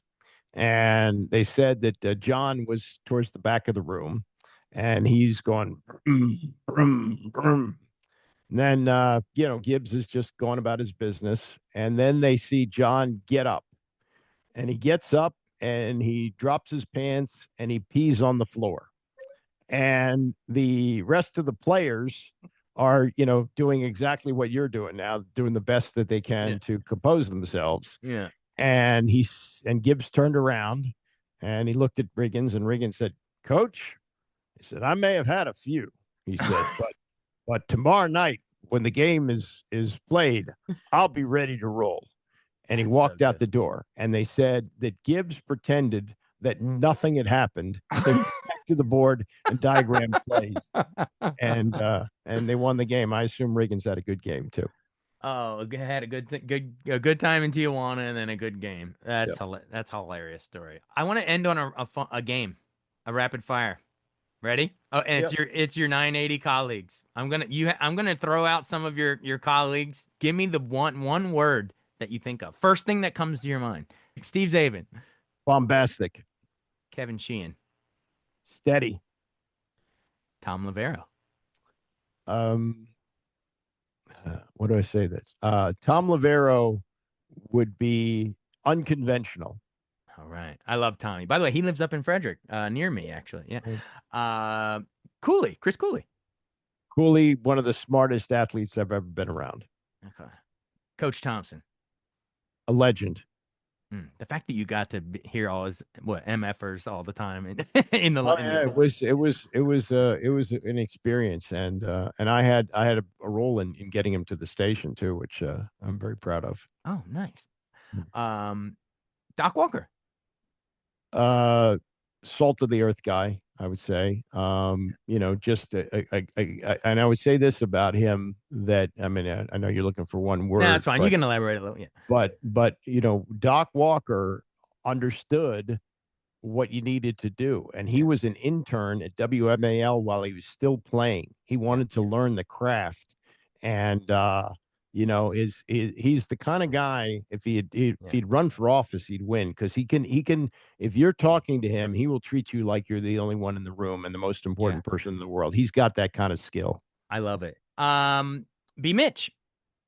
B. Mitch, another guy who clearly had an understanding. He was also doing shows when he was still playing, Yeah. and one of the things I respect about him is that he puts in the work. He watches other sports besides Yeah. football, and he's a guy who really understands. You talk about athletes going broke. He'll Mhm. never go broke because I Yeah. believe this may still be the case. He's never touched his football money. Everything Ah, he's lived on has been off the field. wow. And the Yeah. most all-purpose yard this year. Al Galdi. Incredible worker, Yeah. incredible focus. He's a guy who came up through the ranks, paid his Yeah. dues, started as an intern, worked as a producer, Yeah. and is absolutely tireless worker, a Yeah. grinder. A great voice too for Yeah. radio. Naki. You mentioned Chris Naki. Chris Naki, he's got one great skill for radio and TV for that matter. Yeah. He's a wise guy, and I think that I was actually talking to Tony Kornheiser about this. We were talking about he's one of these guys. He'll say sometimes like, "Oh, it's just luck. I lucked into it." Yeah. And I said, "No." Yeah. Said you got something that people are always looking for, and that's why they hire comedians. And Yeah. comedians don't work on radio because they're used to prepared material. You're a wise guy. A wise guy can react and say funny things off the cuff. Tony's great at that. The greatest, I think, to have ever, if he had the opportunity, sadly died of a brain tumor at 44. Glenn Brenner would have been the Oh, best ever at yeah. this. Yeah. For And sure. and Naki's really good at it. Love it. That's his great skill. How about Scott Jackson? Scott Jackson, great voice. A guy who just kept grinding away. He had a couple of runs there. I think he's settled into a very good situation in Virginia Beach now, if I'm not mistaken. Maybe, yeah. So yeah, he's another guy. I mean, these people who stay. They Yeah. got to roll with the punches and Yeah. they got to work hard, and he's done all that. How about Solly? Steve Solomon? Dolly is one of the smartest guys I've ever been around. Yeah. He marches to the beat of his own drum. But yeah, I think he's Yeah. been a key player in the history of sports radio here for sure. All right. My guy, Tim Murray. Tim Murray is a guy who came in as an intern, stuck with it, worked hard. He's a former athlete, played college basketball at Muhlenberg, and found his niche in gambling. And I Yeah. believe is working for Vision, Brent Musburger's network in Out Vegas. in Vegas. Yeah, absolutely. Who we met? Oh, Nick Ashew. Nick Ashew, really smart guy, hard worker, and he has had success. I would have thought that his star would have risen a little bit higher, but he's definitely a smart and talented guy for sure. Kornheiser. No, I mean, I don't think there's been anybody in the history of any medium that has had the success he's had. He reached the top as a newspaper columnist. He reached certainly the top in television. Yeah. And while he would joke about the low ratings on the radio, he's had a remarkable run. It's been podcasting probably for the last 10 years, but yeah, I mean he's got the whole package. He knows he's just set. Besides the fact that he's really smart, he's also a wise guy, and that has really helped him. I've enjoyed going on his podcast lately. They just had me on to review the Odyssey, the Christopher good. Nolan. So it's fun. Okay. Oh, Stern. Again, Love another Stern. guy came in and worked his way through and found this path that fit his skills. He's got you know the story of what's the guy who does the Miller Lite commercials now? Who was Christopher played his father? Walken. Yeah, Christopher Oh, Walken. yeah, of course. Stern Yeah, came on, and we did a whole episode on when yeah. he That that convinced, that the tells you Asian guy. everything you Yeah, need to know about Stern. Yeah. hilarious. Frank Hanrahan. Frank Love Frank. Hanrahan, Yeah, great voice, staying power. He's been yeah, at TOP yeah, a couple times back there now. I yeah, enjoyed working with him when he was with us. Good yeah, guy. yeah. Well, speaking of which, with us, how about we wrap up real? Well, let's end there. Wait, so you and I, but I don't remember when or how we met. One day in the newsroom at TOP. You were already a legend at that point. So how about let's run? How about Dave Johnson? We'll do the sports department. Dave Johnson. I mean, what he did for decades is a feat of incredible human skill, I guess, and Yeah, endurance. Where yeah. he could do a basketball game on the West Coast and go right to the studio and do Yeah. morning drive radio, Bleary-eyed. Yeah, which is amazing. yeah, I think George Wallace yeah. is he's got a little bit of a Glenn Brenner in him. Oh yeah, The ability that he has to banter with the anchors, he's that's great. not easy to do. He's Love good. Georgie. Love And Georgie. I see Dave Preston from time to time Yeah, when I'm a spectator at a college basketball game, and I yeah. hear him not just in his morning drive reports, but he can be in a game at night. He's one of the most tireless workers I've ever seen, He's also a and, great guy. and a good And you guy. never know what Absolutely. old reference he's going to pull. That's what I Yeah. love. You got to tune in for Dave. Yeah. And Woodfork, Rob Woodfork, my buddy.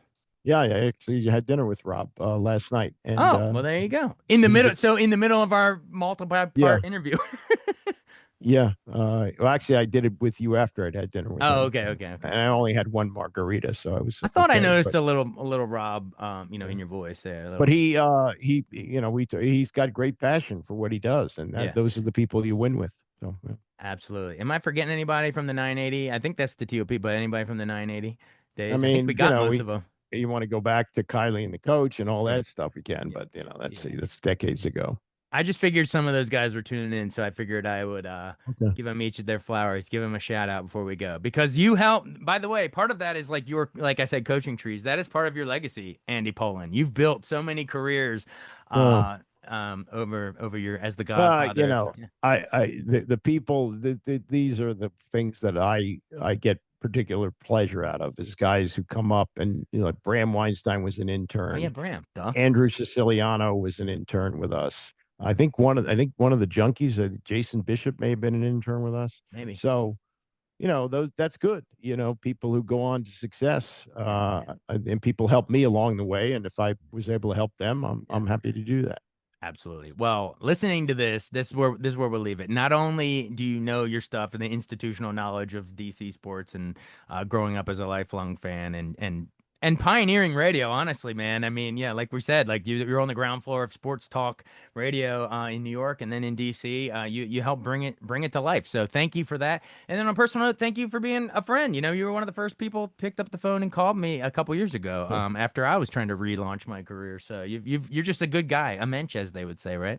I try to be. Hopefully, I'm a grandfather now, so I can be the Yeah. old mensch, so it's okay. Yeah. So how many kids and how many grandkids? End with the Three, family. three Three? Okay. grandkids. Both my kids are married. My son lives in Seattle. He's got a son, Nice. and my daughter lives in Kensington, and she's got a daughter and a son. Nice. And now I have a daughter. Nice, So muzzle tough. absolutely. Right back at you. Hey, well, hopefully enjoy a little more time with the family now. I'm sorry for taking 2 or 3 hours away from your family for this call, but Again, they weren't my family's not looking for me now, so it's okay. yeah, all right. Well, right. maybe congrats on the nearly 50-year career in radio. Best of luck if you decide to, try to finish out the last couple years of those somewhere else. Anyone would be lucky to have you. If not, you can hang your hat justified, man. You've done it. Well, appreciate that. I appreciate you having me on. All right, we'll talk to you later. All right, take care. Andy Pollin on Beyond the Fame. Thanks so much for listening to Beyond the Fame with Jason Fraley. Our theme music is Scott Buckley's Clarion. Remember to give us a 5-star rating if you like what you hear. We'll see you next time.